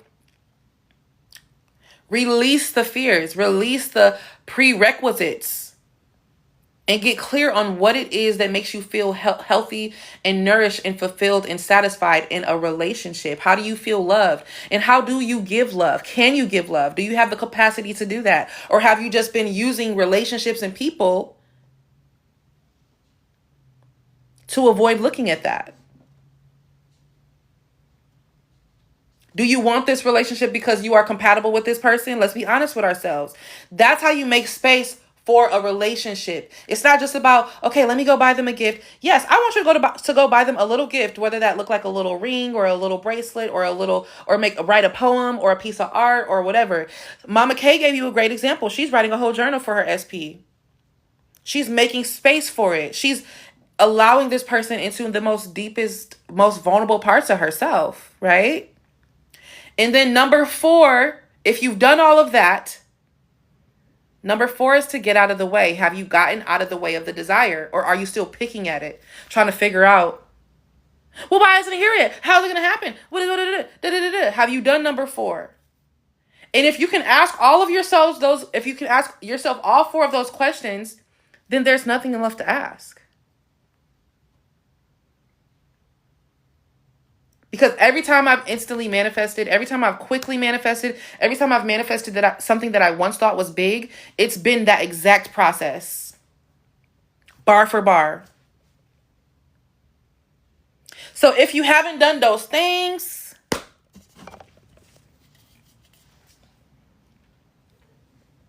you see, the people who need this information probably didn't write it down. And they're most likely going to be in my live tomorrow asking me this exact same question. Apples, oranges, and bananas.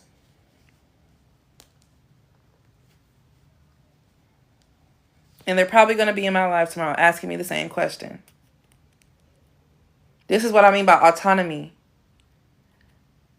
accountability, sovereignty, independence, showing up, being adaptable, choosing a new response. At this point, they trolling themselves. Like, can you please repeat the 4 steps shortly? I legit wasn't fast enough to write them. Okay, I'm going to slow it down. That's okay. What if while doing those things you realize that you don't want your SP anymore? Then stop. Just stop. There's no rules to this. And they're probably still going to manifest. Just stop. Just say, you know what? I don't want them anymore. Decree it. Decide it inside. It takes a split second to just make a decision. You don't have to write it down and post it up on your wall like I did. You don't have to say it out loud if you don't want to. You can just simply decide in a split second, I don't want him anymore. Or them, or her, whatever. There's no rules to this. It can be as easy as you want it to be. Just decide. If Johnny had 3 apples. If Johnny had 3 apples. Woo! Okay, so it's time to repeat them for Delon. So number 1, you receive interest, right? You receive the desire and you're like, I want that. I want that. Number 2, you decide you have it. Okay? Number 2, you decide that it is yours. That can be written down, that can be spoken out loud, that can be in your head, that can be energetically or emotionally, but you decide that you have it. The easiest way to do this is to just write it down.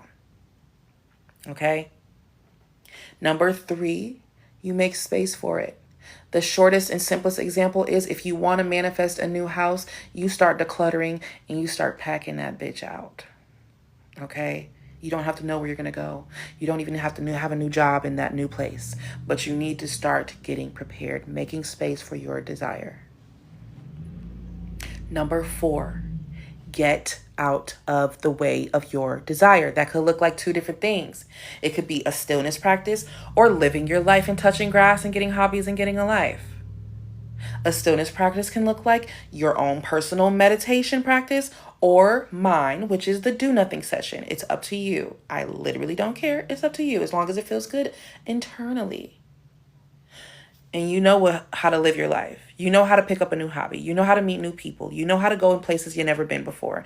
You don't need an explanation on how to live your life because that's something that you intuitively do. That is essentially all I teach. So I'm going to slow it down. Number 1, you receive interest. Number 2, you decide it is yours. Number 3, you make space for it or you prepare for it. And this is optional, okay? Number 4, you get out of the way by dropping into stillness or going out and living your life. Inspired action is going to come whether you are aware of it or not. Inspired action is not something that you have to sit at a lighthouse and surveil for with binoculars. Inspired action is just that. It is something that suddenly happens. And you're not always going to be aware of the inspired action that takes place. Sometimes you are. If you are very in tune with your intuition, you will know when something is inspired action. Be like, I'm probably doing this because this is going to manifest this. I bet you. Watch. Just watch. You're just going to know. You're just going to know. So, Delan,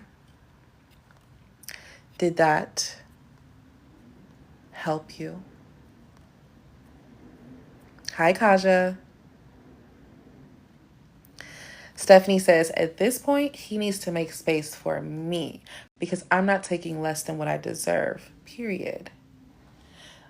Exactly. If I've decided, I've already, it's going to get to a point where that third little thing, it's occasional that you have to even make space for your desire, because when you are an open vessel normally on a regular basis, you don't have to make space for it because you are the space that's been made for it. You are the space. You're being the very one who calls it in. You're being it. So you're calling yourself into yourself. So it's just that much easier. No, I'm not manifesting anyone, Ema. I'm just asking about casual dating since I'm 18 and never dated. Oh, so just decide, you know what?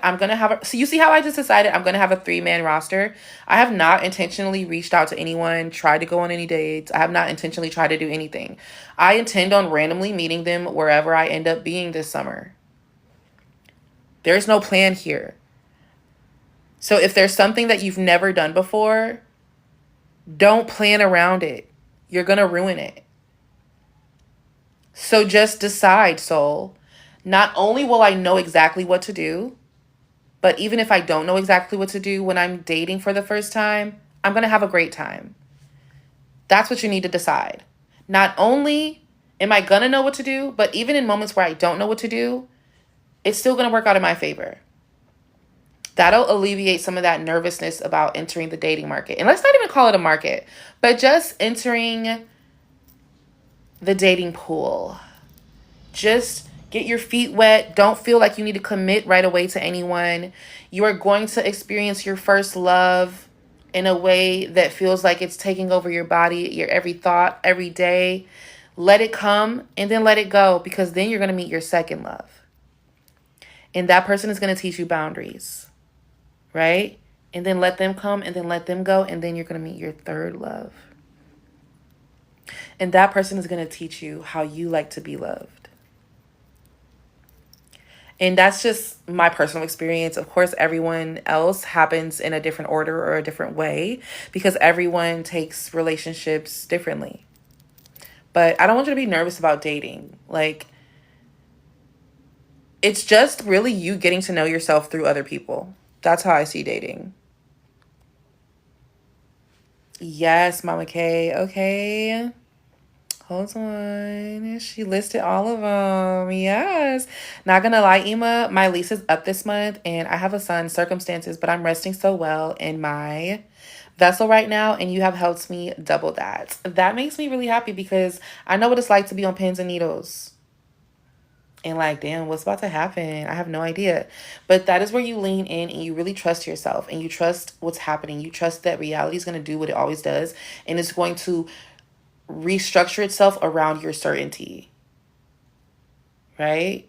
When you slip into that certainty and that calmness, it's gonna, because it was structured around the anxiety and the confusion and the fear, right? But now it's restructuring around the certainty, the calmness, and the stillness, and being like, you know what? I know that regardless of how things look right now and what's perceived as a threat, I know that everything's gonna work out for me regardless. And that's how you get. It's going to get funner and better and easier and faster. And things that might feel detrimental to other people are going to feel like light work to you. Ema, what do you think about people manifesting toxic SPs? I see it a lot in the community. I don't get it. A lot of it is because they think that, first of all, they're not emotionally intellectual. I'm going to stop saying intellectual. They are not emotionally literate. So they are living and wanting and desiring from a place that is unconsciously still stuck in a place of like a lack of self-worth. Because at the end of the day, it should be very unattractive to you for someone to not want you. It should be very unattractive to you for someone to mistreat you. And it should be very unattractive to you for someone to disregard you or harm you in any way, shape, or form. So because you are deciding, but I still want this person, even though they treated me this way and showed me that they don't believe in my worth, I still want them, but I want a different version of them. Even if you get that different version of them, that self-concept is still going to be the same, sister.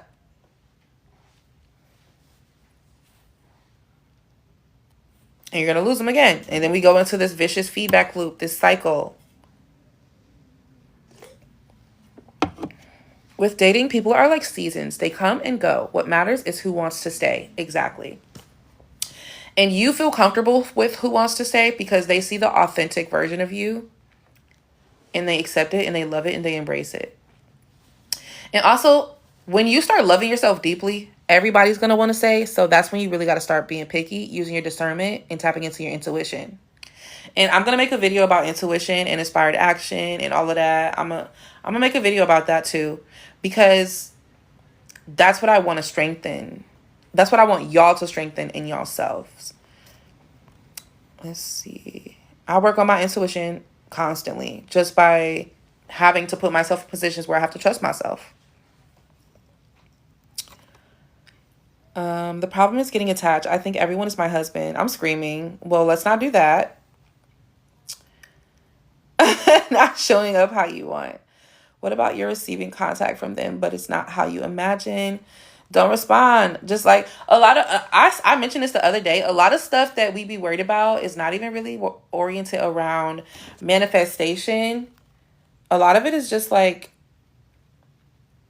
knowing how to communicate your boundaries. Just, I like when people talk to me like this. I don't like when people talk to me like that. Would you like to talk to me like this in order to have a healthier relationship so that we both feel mutually reciprocated? How they respond to that tells you how you should respond. Okay, well, thank you for your time. I appreciate it. If they were like, oh, no, I'm talking how I want to talk. Well, thank you for your time. This is what I expect when I'm in a relationship. If that's not something that you feel like you can provide, I appreciate it. I will go look elsewhere.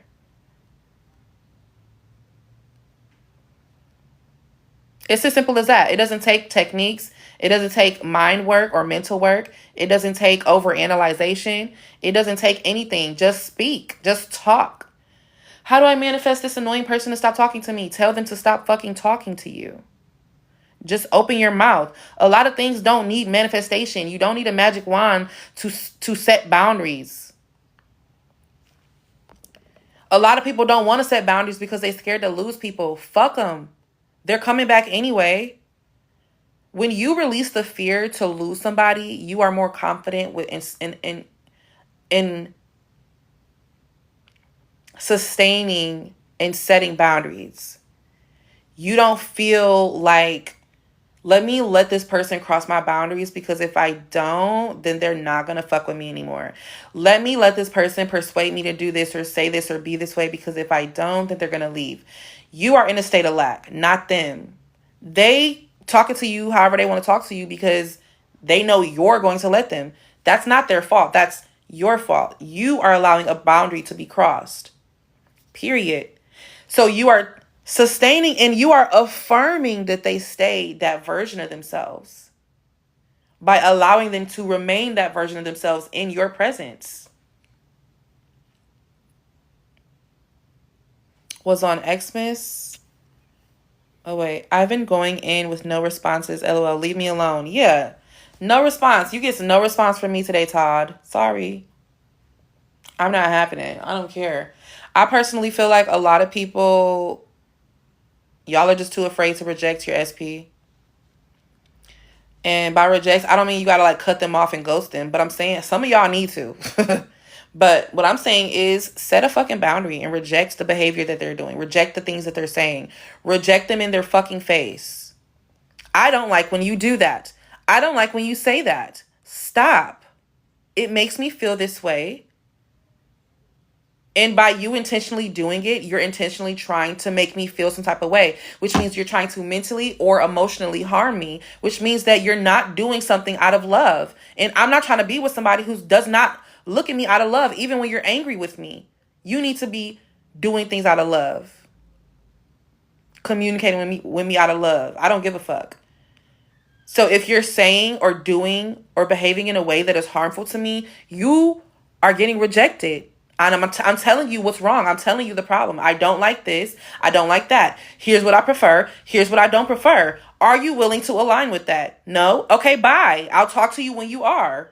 Fuck are we talking about? I'm not about to sit up here and bite my tongue for anyone. I need everyone to fall in line. If they don't, goodbye. Period. Especially with SPs. Romantic SPs. Because think about it. Every single relationship and connection that you have in your life, there is no fucking goal. When you make a platonic connection with a friend, there is no end goal. When you have a relationship with a family member, there is no end goal. You're just family forever, right? But when you are in a romantic connection, the goal is, okay, we're talking stage. Okay, we're dating exclusively. Okay, we're romantically exclusive for boyfriend and girlfriend or whatever. Okay, we're engaged. Okay, we're married now. Okay, anniversary. There's always a goalpost in romantic relationships. So that's why I don't want to talk about SPs. Because everybody makes their whole entire identity and personality. I'm trying to manifest my SP. I'm trying to manifest my... I don't give a fuck. I don't. Because at the end of the day, you're going to have the same self-concept. So what are we talking about? And if you haven't understood what I mean by the path of desire and the 4 points within it, then you're never going to manifest your SP because you're still trying to figure out another way outside of what I said already. I'm telling you how to do it. That's the way. That's the fastest way I did it. I cleared out all that shit. I made space for a man to spoil me by stopping being prideful. I made space for a wealthy and generous environment by stopping being hyper independent, by healing my trust issues. Not even healing my trust issues, but just literally stopping being a weird bitch who doesn't trust anyone ever. Like, I had to stop. And I just decided to stop. Well, how do you stop having trust issues? Be self-aware. Am I doing something because I fear that they're going to do something untrustworthy? Okay, let me stop doing this thing and let me do something that implies that they are trustworthy, right? So I'll give you an example. I used to carry a little baby taser around all the time, right? I used to carry bear spray as well. There came a point when I lived, because I was a single woman living in uptown Charlotte alone. Okay? And they be snatching bitches up out here. So in my mind, I was good as long as I had that protection. But one night I forgot my taser and my spray. And part of me just wanted to go back home and just like not even go to this event. But I had spent $500. I had invested almost $300 on the outfit. It was a lot that went into this event. And it was something that was aligned with who I was inside. And I was like, you're going to let fear ruin this night for you? No. And so I walked out into the dark at 10 p.m. at night in my heels, stilettos pumps, got on the train, was looking good. It was giving Subway Barbie. And I got to the event and I had a great time. I took an Uber home. But the gag is like, I stopped acting from a place of mistrust. I made space. I cleared out my trust issues. And ever since then, like, I walk around any city. I merely rock on any block. I walk around any city like it's my city. And ain't nobody gonna touch me. Period. Ain't nobody gonna do nothing to me. If anything, every city I go to, people show me love. Period. And everybody respects me. They respect the energy. They know what's up when it come to me. I'm not doing no weird shit. I'm not tolerating any of that. So in order to get your SP, do you think manifesting an SP is kind of coming from lack? Why not manifest general desires like love? In a way, yes, it's coming from a state of lack, yes, because you're trying to get them instead of resonating within with love in general and allowing it to come to you, allowing it to just happen naturally and unfold. You're trying to force it to happen.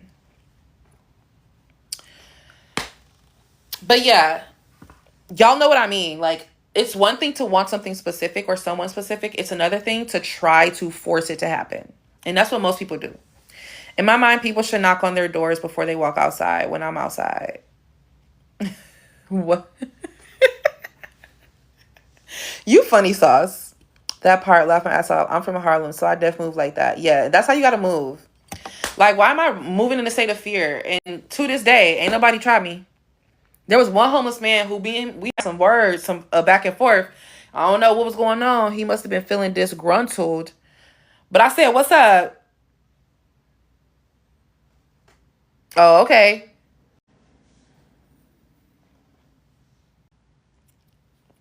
Because I thought a man who was under.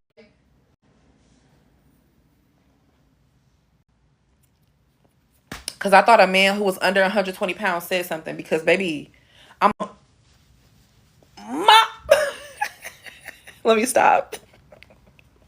That was a very interesting night. I felt scared for 2 seconds, but then I was like, hold on, this is my shit. Baby, we both can be disgruntled. Exactly. Let me show you something. And I was feeling inspired actually to whoop that ass. The spirit of Jocelyn Hernandez was upon me.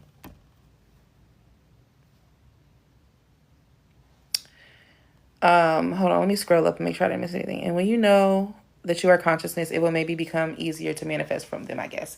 Exactly. That's another thing. When you know you are consciousness, it's easier. When you know that your attention and your focus and your thoughts are the ingredients, it gets easier. When you become more willing to self-reflect and hold yourself accountable for the ways that you have been disadvantageous, made your life disadvantageous, it'll be easier. But as long as you keep running away from actually learning and taking it serious, it's going to be hard. As long as you avoid emotional regulation and nervous system regulation, it's going to be hard. It's going to feel hard. As long as you avoid like learning actually about consciousness and just keep on going from live broadcast to live broadcast, content to content, YouTube channel to YouTube channel, coach to coach, guru to guru. As long as you keep doing that, you're going to be in this perpetual cycle, this hamster wheel of effort. And that's not my ministry. You used to sleep with a knife in your bed. Girl, I had all types of booby traps in my apartment. Like, I had to really calm the fuck down. Do you really have to take the time to change your perception about them? What do you think, Stephanie? Let's see. And when you know that you're... Oh, I already said that. My view of them has changed for the better. And they're treating me the same now. I don't feel like it.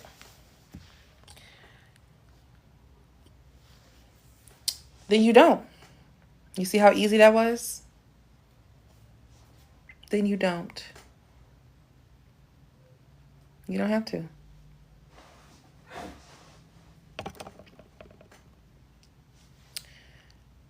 Let's see if she answers her FaceTime.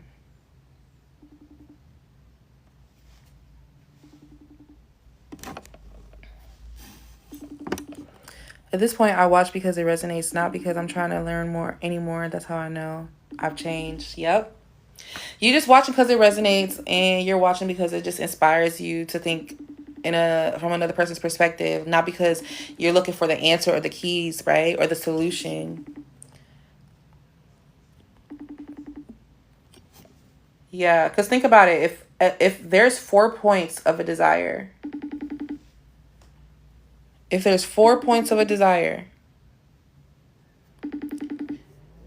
anytime you're like, damn, why hasn't this manifested yet? Check through. Did you see my text? No, I'm on the live. Wait. Is it about the dog? Is it about Capone? No, you probably didn't get it because I'm texting on my other phone. It's probably from my iCloud. Oh, hold on 1 second. Oh, Oh, I'm on that already. I felt it in my spirit. You're so funny. All right, love you. I'll be out I there. love you too. Bye. Okay, so think about it. Like, thank you, boo. Thank you, Ashley. It all boils down to effort, and I don't want to do that anymore. Yeah, that's what it is. You don't want to do that anymore, and that's because how you used to do things no longer resonates. So you feel like you're struggling. I always tell people, when you start struggling and feeling frustrated and exhausted, that's a good sign, because that means that you don't want to do things the same way anymore. It doesn't resonate with you anymore internally. So you're deciding, you know what? Yeah, I'm done with this. That's what it took for me to find out, like, the do nothing session and just being in stillness, and how beneficial it was, and how it helps you manifest. Even though it's not a manifestation practice, it does help you manifest quickly. It's because you're getting out of the way of the desire. You're not F14 your way into it. You're not doing, trying, forcing. You're allowing your desire to be expressed from within you by simply becoming an open vessel, non-biased, right? You're just vibing. So that's what I want you to do. Okay? This applies to everything, and I'm going to keep saying that every single day. This applies to everything. Stillness is not a strategy. It is my home. It is your home. It is who you have been this whole time. There's just been activity of consciousness on top of it. Okay?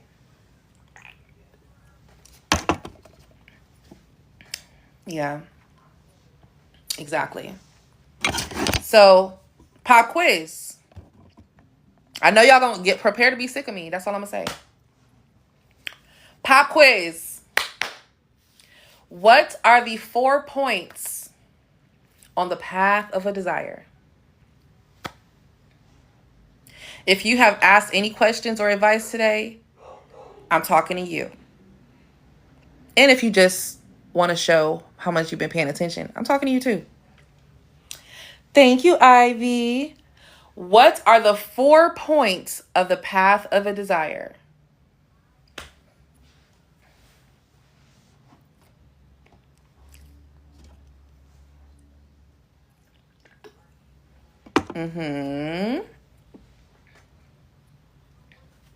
Receive, decide, make space, get out of the way. Yes.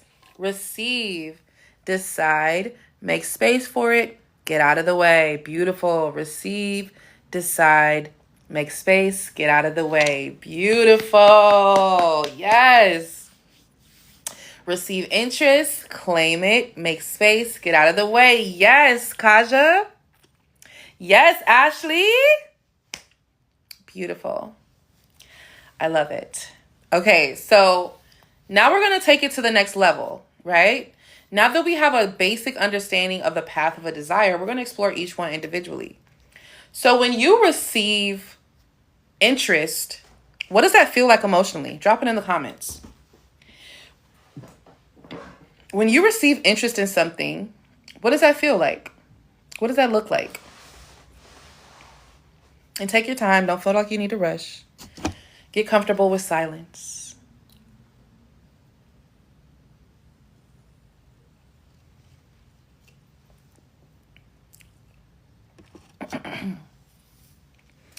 It feels like a heart palpitation in a good way.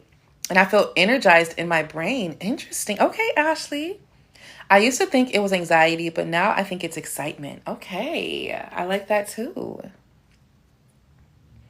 Anyone else? What does it feel like to receive interest or desire for something? It feels like, wow. For me, I feel curious. I feel curious.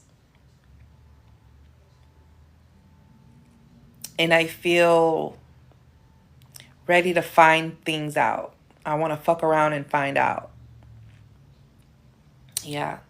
So that is going to be your signifier. If you find yourself looking up something, looking and researching something, trying to understand something, you are still in phase 1. So think about it. If it's something you've been trying to manifest for a long time, and you all on a social media, you looking for confirmation for something, you haven't even received true interest you haven't moved on from phase 1, from point 1. You're still interested, and that's just it. You're just interested in your desire. So if you still feel a sense of curiosity about your desire, in a sense of why I don't have it, what's going on, what's taking so long, what are they doing? And I'm saying this in regards to SPs. What are they doing? You're still in phase 1. All you've done is receive interest, and you stayed there, okay? Okay, let's explore. What is it going to take to go to the second phase?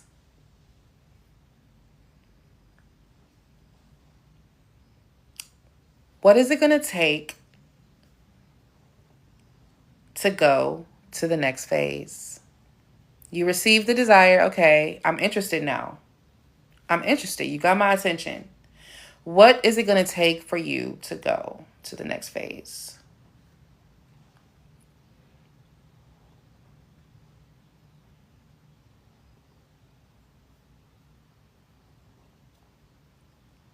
And y'all know this one. It's the easiest part.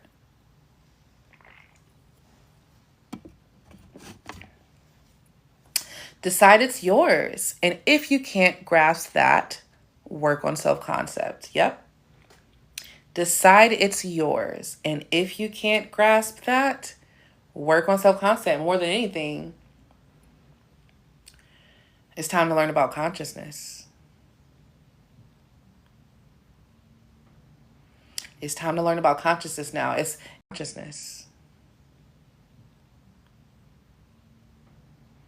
It's time to learn about consciousness now. It's no longer about manifestation anymore. You have a central understanding that you are a human and life happens to you, not through you. So you have to go back to the drawing board, which is not a bad thing. It is the best thing that could ever happen to you. I wish I could learn about consciousness for the first time sometimes, but I'm grateful that I don't have to. So if you get to phase 1 and you're like, damn, like, I mean, I'm saying it, but like, I don't really, and you don't have to even trust or believe in the fact that you decided. You don't have to believe it. But I'm telling you that it's going to make a world of a difference if you understand why you are powerful enough to even decide that it's yours in the first place. Right? Yep, with a little bit of Neville. Yep. Go the non-duality route with a little bit of Neville, a little bit of Rupert Spira. Right? And not even, I wouldn't even say living in imagination, but living from imagination. Because when you live in imagination, you completely reject the human experience. But when you live from imagination, you are taking everything within and you are expressing it outwardly on a regular basis. The fact that you even want something is because you already have it. Exactly. It already exists. Every single reality that could possibly be in existence exists right now in this very moment. 1776, 1992, and 2026 all exist right here, right now. It is your perception and your attention. It is your perception and your attention that makes up this experience. Right? Kazakhstan, New York City, and LA are all right here where I'm sitting right now.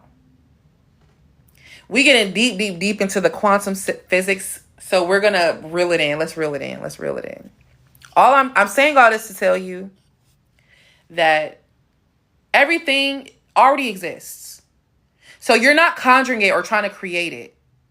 Everything already exists. What you're doing is shifting your perspective of the thing that you want to exist right now in this specific narrowing of the mind, this specific moment. That's all time and space is. A specific time and space. Hey, Zoe. How you doing, boo?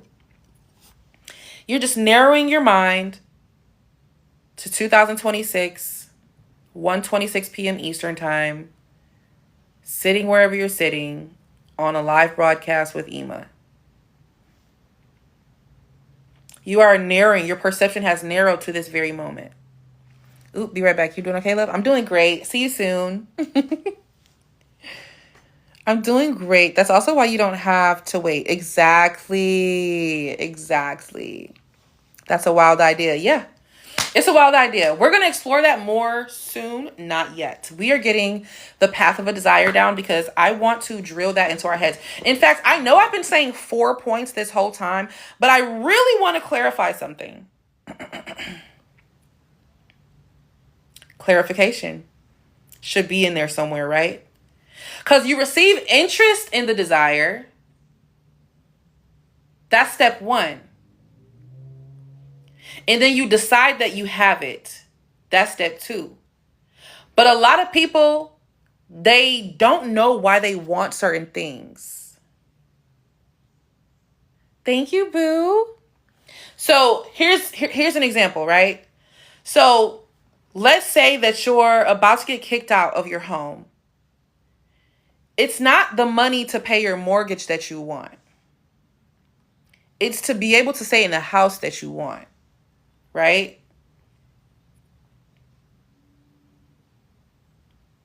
That's what you want. You want to live comfortably and happily in your home. You don't want to feel unstable. That's what it is. So, damn, where was I going with that? Someone triggered something. So I was like, damn, I'm finna go on a roll.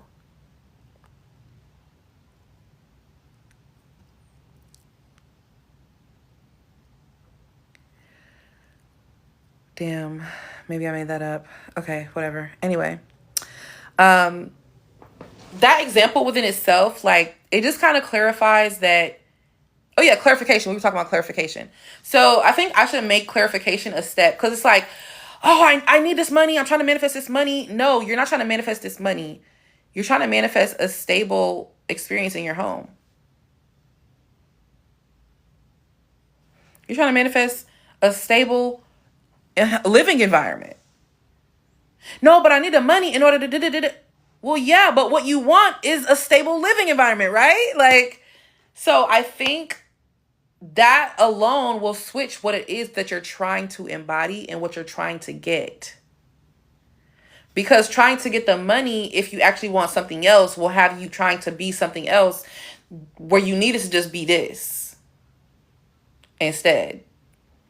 A stable, luxurious living environment, not the actual paper money. Exactly. That's what you want. So that's why I think I should add clarity and it should be 5 points on the path of desire. What do y'all think? So it's going to go, you receive interest in something. You clarify exactly what you want. Like, and it doesn't have to be like super detailed, but like, what do you actually want?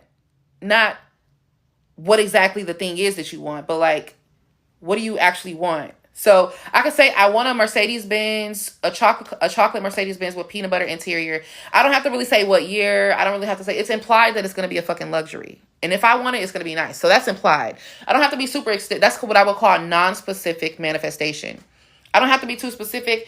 Bring me the fucking car. Okay.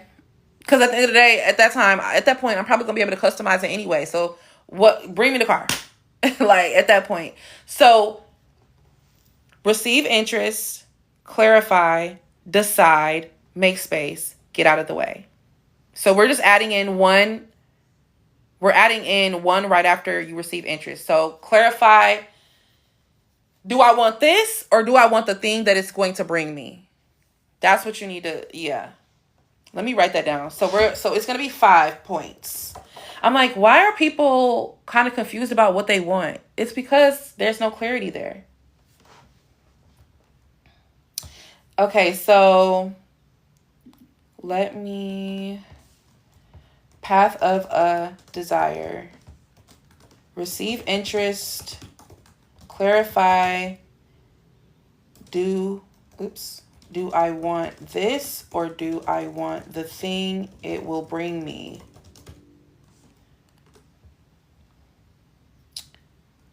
make space. Wait, I skipped. Decide, make space, get out of the way. Okay, yeah, so we have 5 points.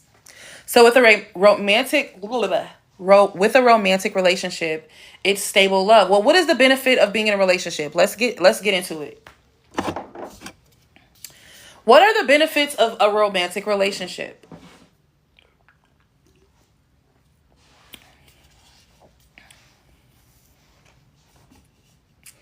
Companionship, endless cuddles. I love that.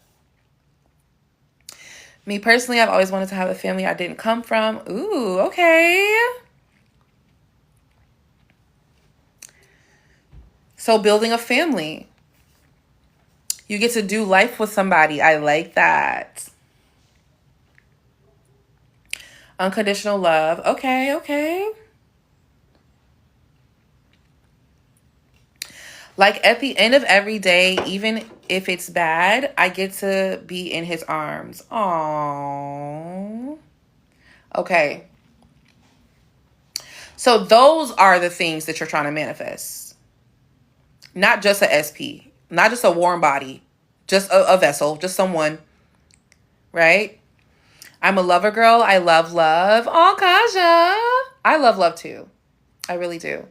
I want to feel safe with my partner. Ooh, you want to feel safe. I like that. Like, so here's the thing. Y'all just clarified so much, right? So you know what to make space for. In order to feel, think about it, to feel safe, what does one need to do? You must feel vulnerable. You must feel okay with being vulnerable. Are you okay with being vulnerable with a man right now? Or a woman or whoever you're interested in? And that's just a simple yes or no. You don't have to be honest with me, but just be honest with yourself, because that's going to be where you start to embody that person who has that SP. So ask yourself those questions. It's important. Do you feel ready to be vulnerable enough to feel safe? Is what we need to be trying to do in order to make space for the SP. Do you feel ready to be vulnerable enough to feel safe? Do you feel like you deserve to be safe?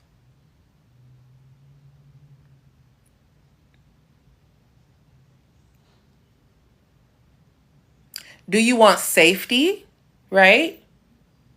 Do you want strength, resilience? Do you want discernment or intuition? Because those things keep you safe. Thank you. Oh, money gun. Whoa, Big Daddy. Big Zaddy in the house. Okay, Chris. Big Sugar Dugga. Okay, I see you.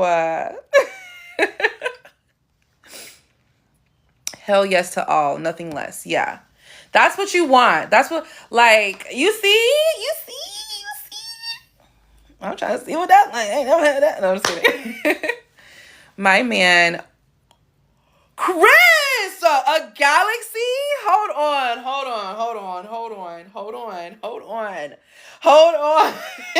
What? That's literally the thing I was talking about earlier, y'all. What the hell? That y'all see how fast that manifested? I don't even know. Somebody just told me it was a big deal if you get one. I was like, I want one of those. Y'all, stop. You're making me blush. You made me ink. Oh, here comes the little... Oh, that's Shadow. It's kind of hot in here. Should I open my window? It's warm outside. Oh. That's why. She giving me the world. Literally a galaxy. Oh my God. So she's giving me hella worlds. What? It's acting up. Based on what we... Oh, wait. That's a part of a question. What's your opinion on soulmates? Do you believe we pick and choose them? based on what we assume about them. Everyone's your soulmate, essentially. It's just a matter of how similar you are.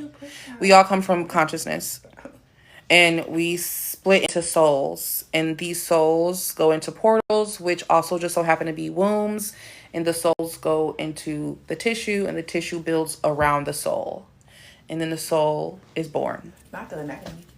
Not the anatomy and physiology of it. Because when people see it like that, it's like, okay, I get it now. I get it now. Okay. So really, it's just certain people you're going to feel more intensity with. Some people call these twin flames because you feel so drawn to each other. And really, it's just depending on what part of your life you're in. If you're in a part of your life. It's the system. Oh, okay. When you're in a part of your life where you're open and receptive to love, you might have better experiences with love. When you're in a part of your life where you're not that open and receptive to love, you might have shitty experiences with love. And you might pick people intentionally and self-sabotage yourself, where it turns into like a one-sided relationship or a parasitic relationship, or it's just y'all constantly butting heads or whatever the case may be. So it's just like a comfort thing. Yeah. It's just different levels of compatibility.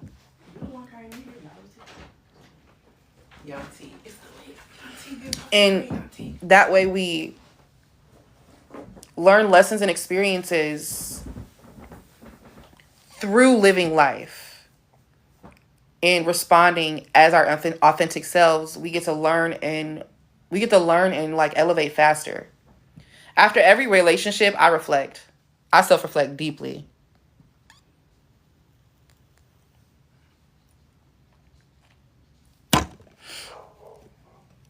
Yes, I met this amazing friend this year, and it feels like we've known each other forever, and it felt so easy. Yep.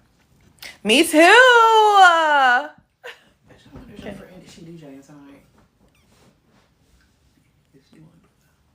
I'm gonna go look on her page.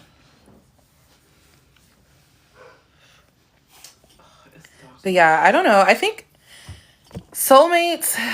I went down the twin flame delusion a few years ago. Me too, girl. I had a tough 6 months. Soul ties, all of that. My thing, here's my thing. Everything is energy, right, y'all? So when you are engaging in an exchange of energy with somebody for an extended period of time, there's so many things that go into it, but they quite literally y'all become each other. Like and let's break it down to the sexual engagement. When you are having sex with someone, it's not just bodily fluids that you're exchanging.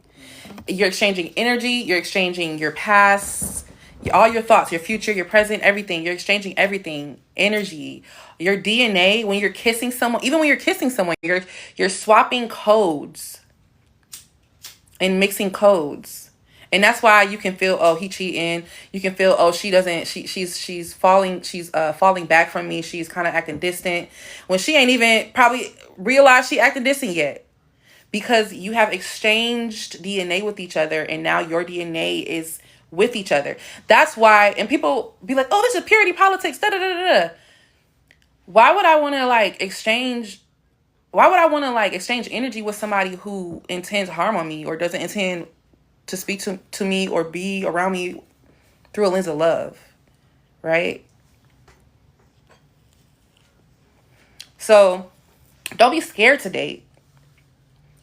Use your discernment when you're dating and know when to leave. That is how you're going to have the best dating experience. I know when to call my quits. I don't care if it's the first date or the third or the 17th. I don't care if I don't care if I'm at the end of the aisle and I'm finna walk in. I'm never gonna take it. I ain't gonna take it that far, but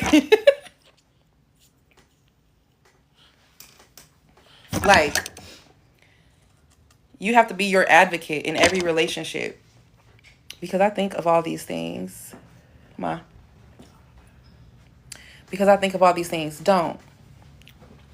Don't for what? What's the benefit of thinking of all these things and sitting and marinating? What is the benefit? You tell me. Live your life. You're 18. You need to have a boy who you like to explore your conversation with, and he's very good at conversation. And then you need to have a boy who is really exciting and fun and takes you on adventures and does like cool things with you. And then you need to have a boy who, low key, he is kind of ahead of everyone y'all age, and you're interested in him and how he thinks. Like, he's probably worried about like his future, like he's ahead of the game maybe. And just date in that way. Don't feel like you got to give your body to anybody yet. Thank you so much, Chris. I feel so spoiled today, Chris. So, remember, soul, what did I say that dating was for you when you're 18? S-O-L. Dating is, dating is you getting to know yourself through other people. Thank you. Thank you.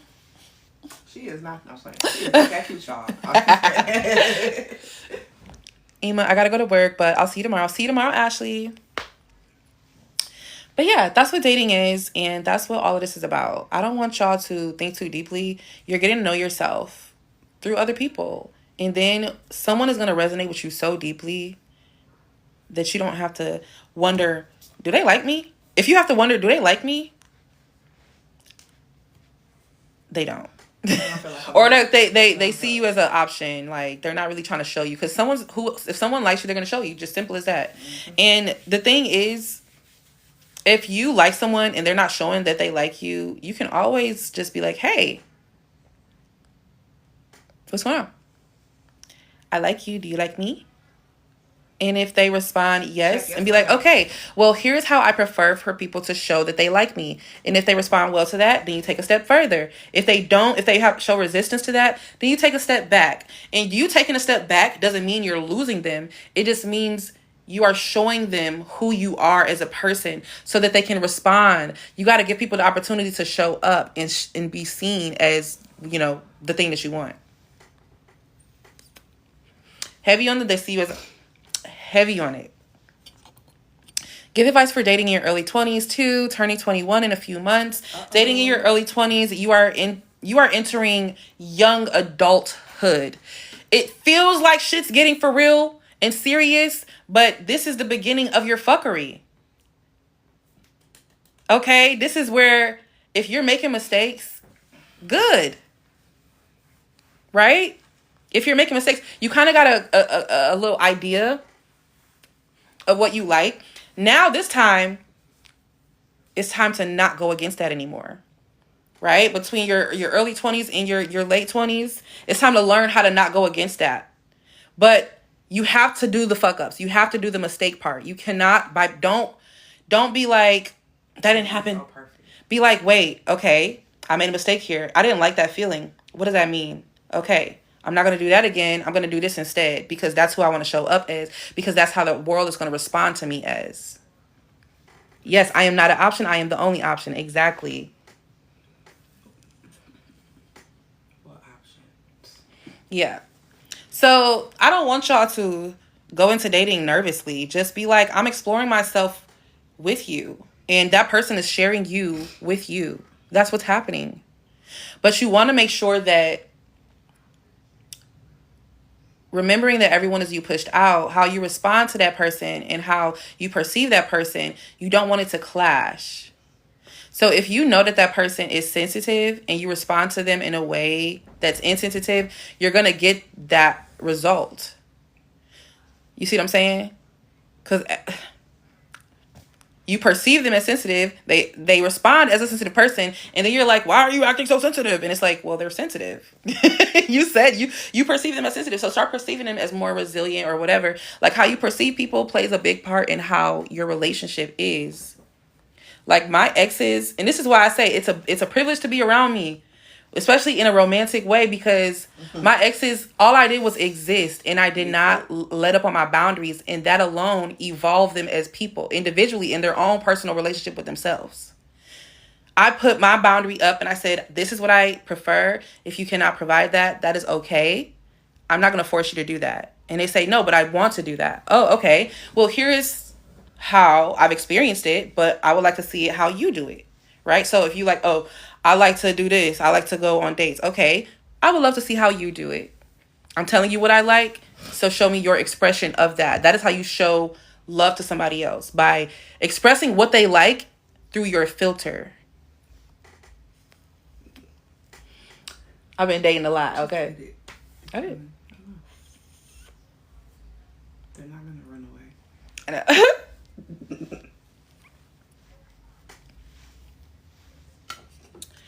So yeah, I want you to go into dating knowing these few things. 1, I'm getting to know myself through other people. 2, boundaries doesn't mean lack. When I set my boundaries, it doesn't mean I am having less. Right? I'm still loved even though I set boundaries, right? Number 3, you're young, so have fun, embrace the fuck ups and the mistakes. Understand that you're doing it right if you're making a mistake, but you're doing it wrong if you keep making that same mistake. That's where we get into 30-year-olds and 40-year-olds and 50-year-olds doing the same stuff they was doing when they were 20-year-olds. We don't want to be that. We want to enter that new area. 30s is where you get to play, right? You get to play because you're not burdened by, I don't know what I'm doing. You're not burdened by, I don't know who I am. And you're not burdened by, I don't know what I like. So when you're in your 30s and 40s, you should be in this space of liberation and freedom because now you know what you like. Now, obviously, everyone develops at different stages. So some people are in their 30s and 40s and 50s and they're just realizing what they like and who they are and what they're doing. And that's okay. But lock in. Me being 31, just figuring out, that's okay. Exactly. But that's when it happens, though. That's typically when it happens, though. Remember, your 20s are for fucking up. Your 20s, you just fucking around. You just like, damn, I didn't like that. Damn, I do like that. And that's just what it's all about. But if you are still in that state, it's time to wake up and be like, damn, I don't want to be in that state anymore. I want to be in a liberated state where I know what I like and I know who I am and I know what I'm doing. And I trust myself, right? I'm still searching myself, thank God. Yeah. And that's what I want you to understand too, boo-boo. Like, everything's not going to be perfect right now, but that's perfect. That is exactly perfect.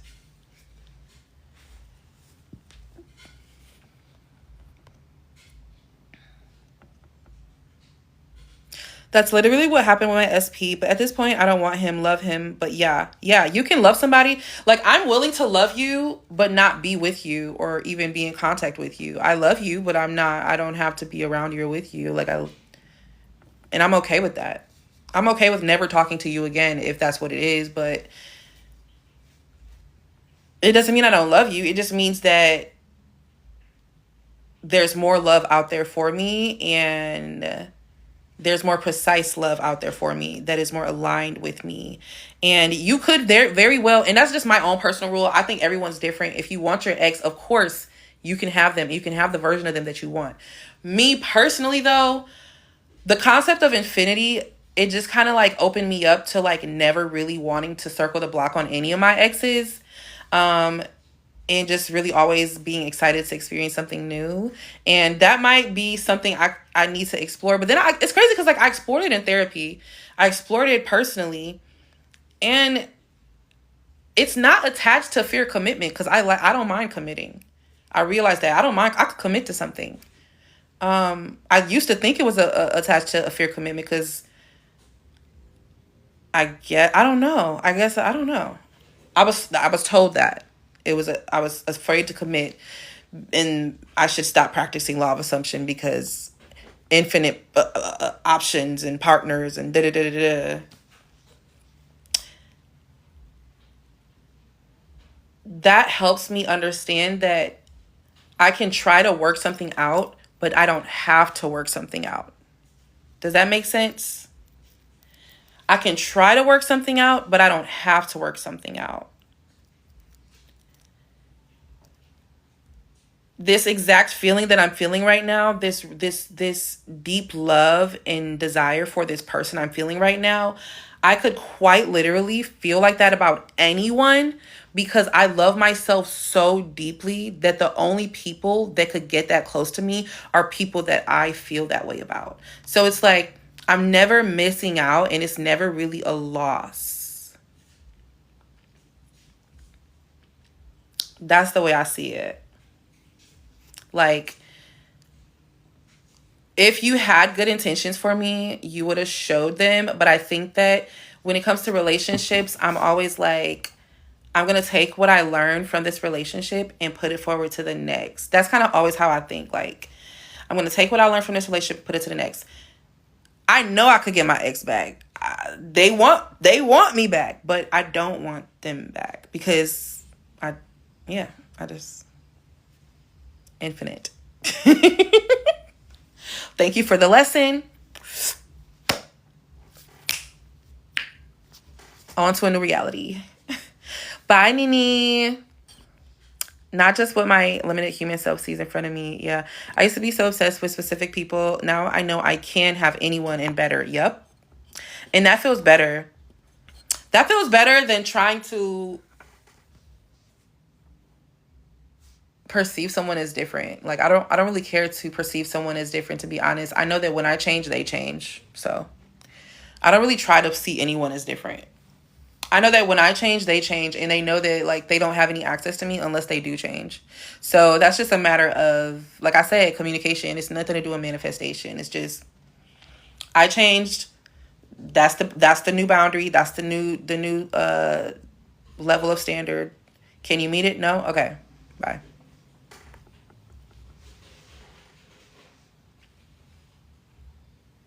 Like, and when someone can meet you there, you're going to feel it. Like, they're not going to make you feel like who you are naturally is a problem. And, like, they're also going to hold you accountable, too. And be like, well, you do these things. You show up this way, and you're expecting this, but you're doing the opposite. And you need to be able to be self-reflect and be like, you know what, you're right.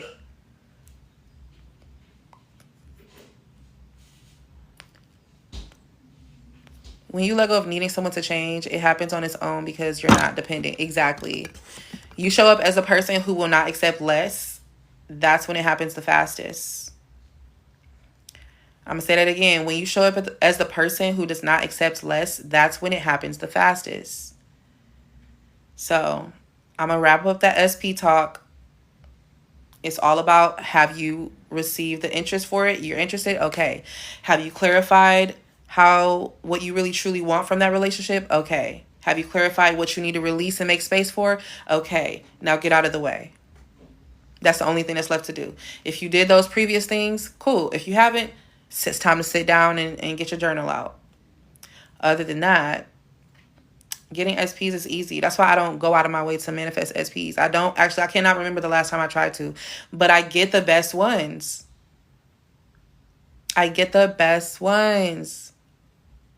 Because I'm not willing to accept anything else.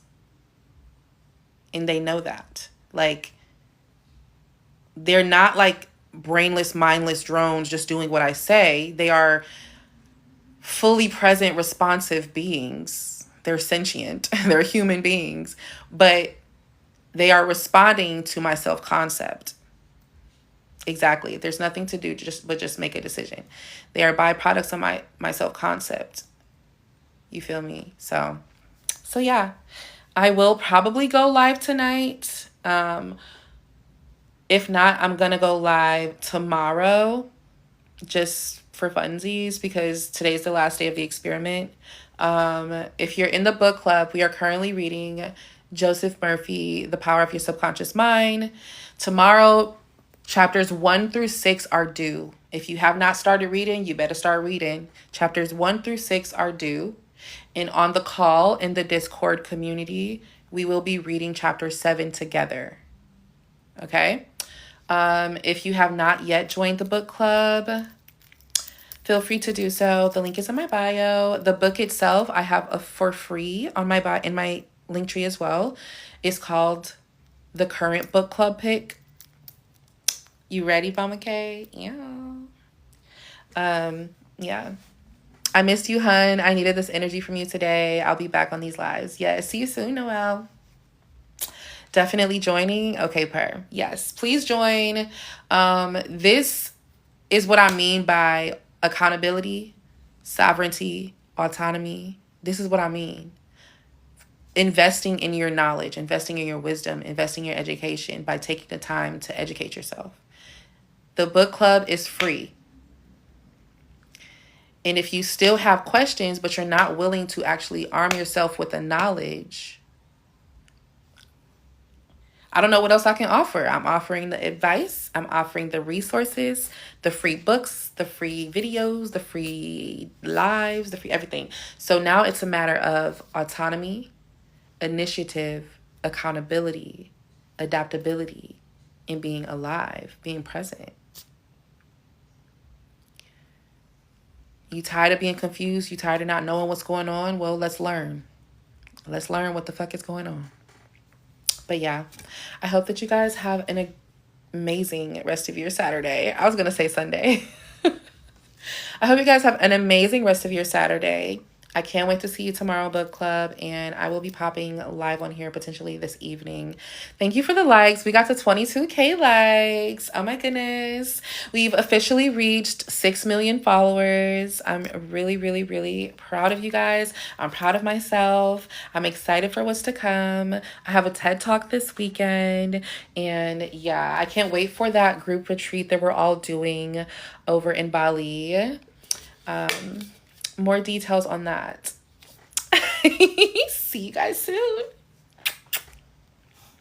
Oh, 10 mil. Okay, Noel, clock me.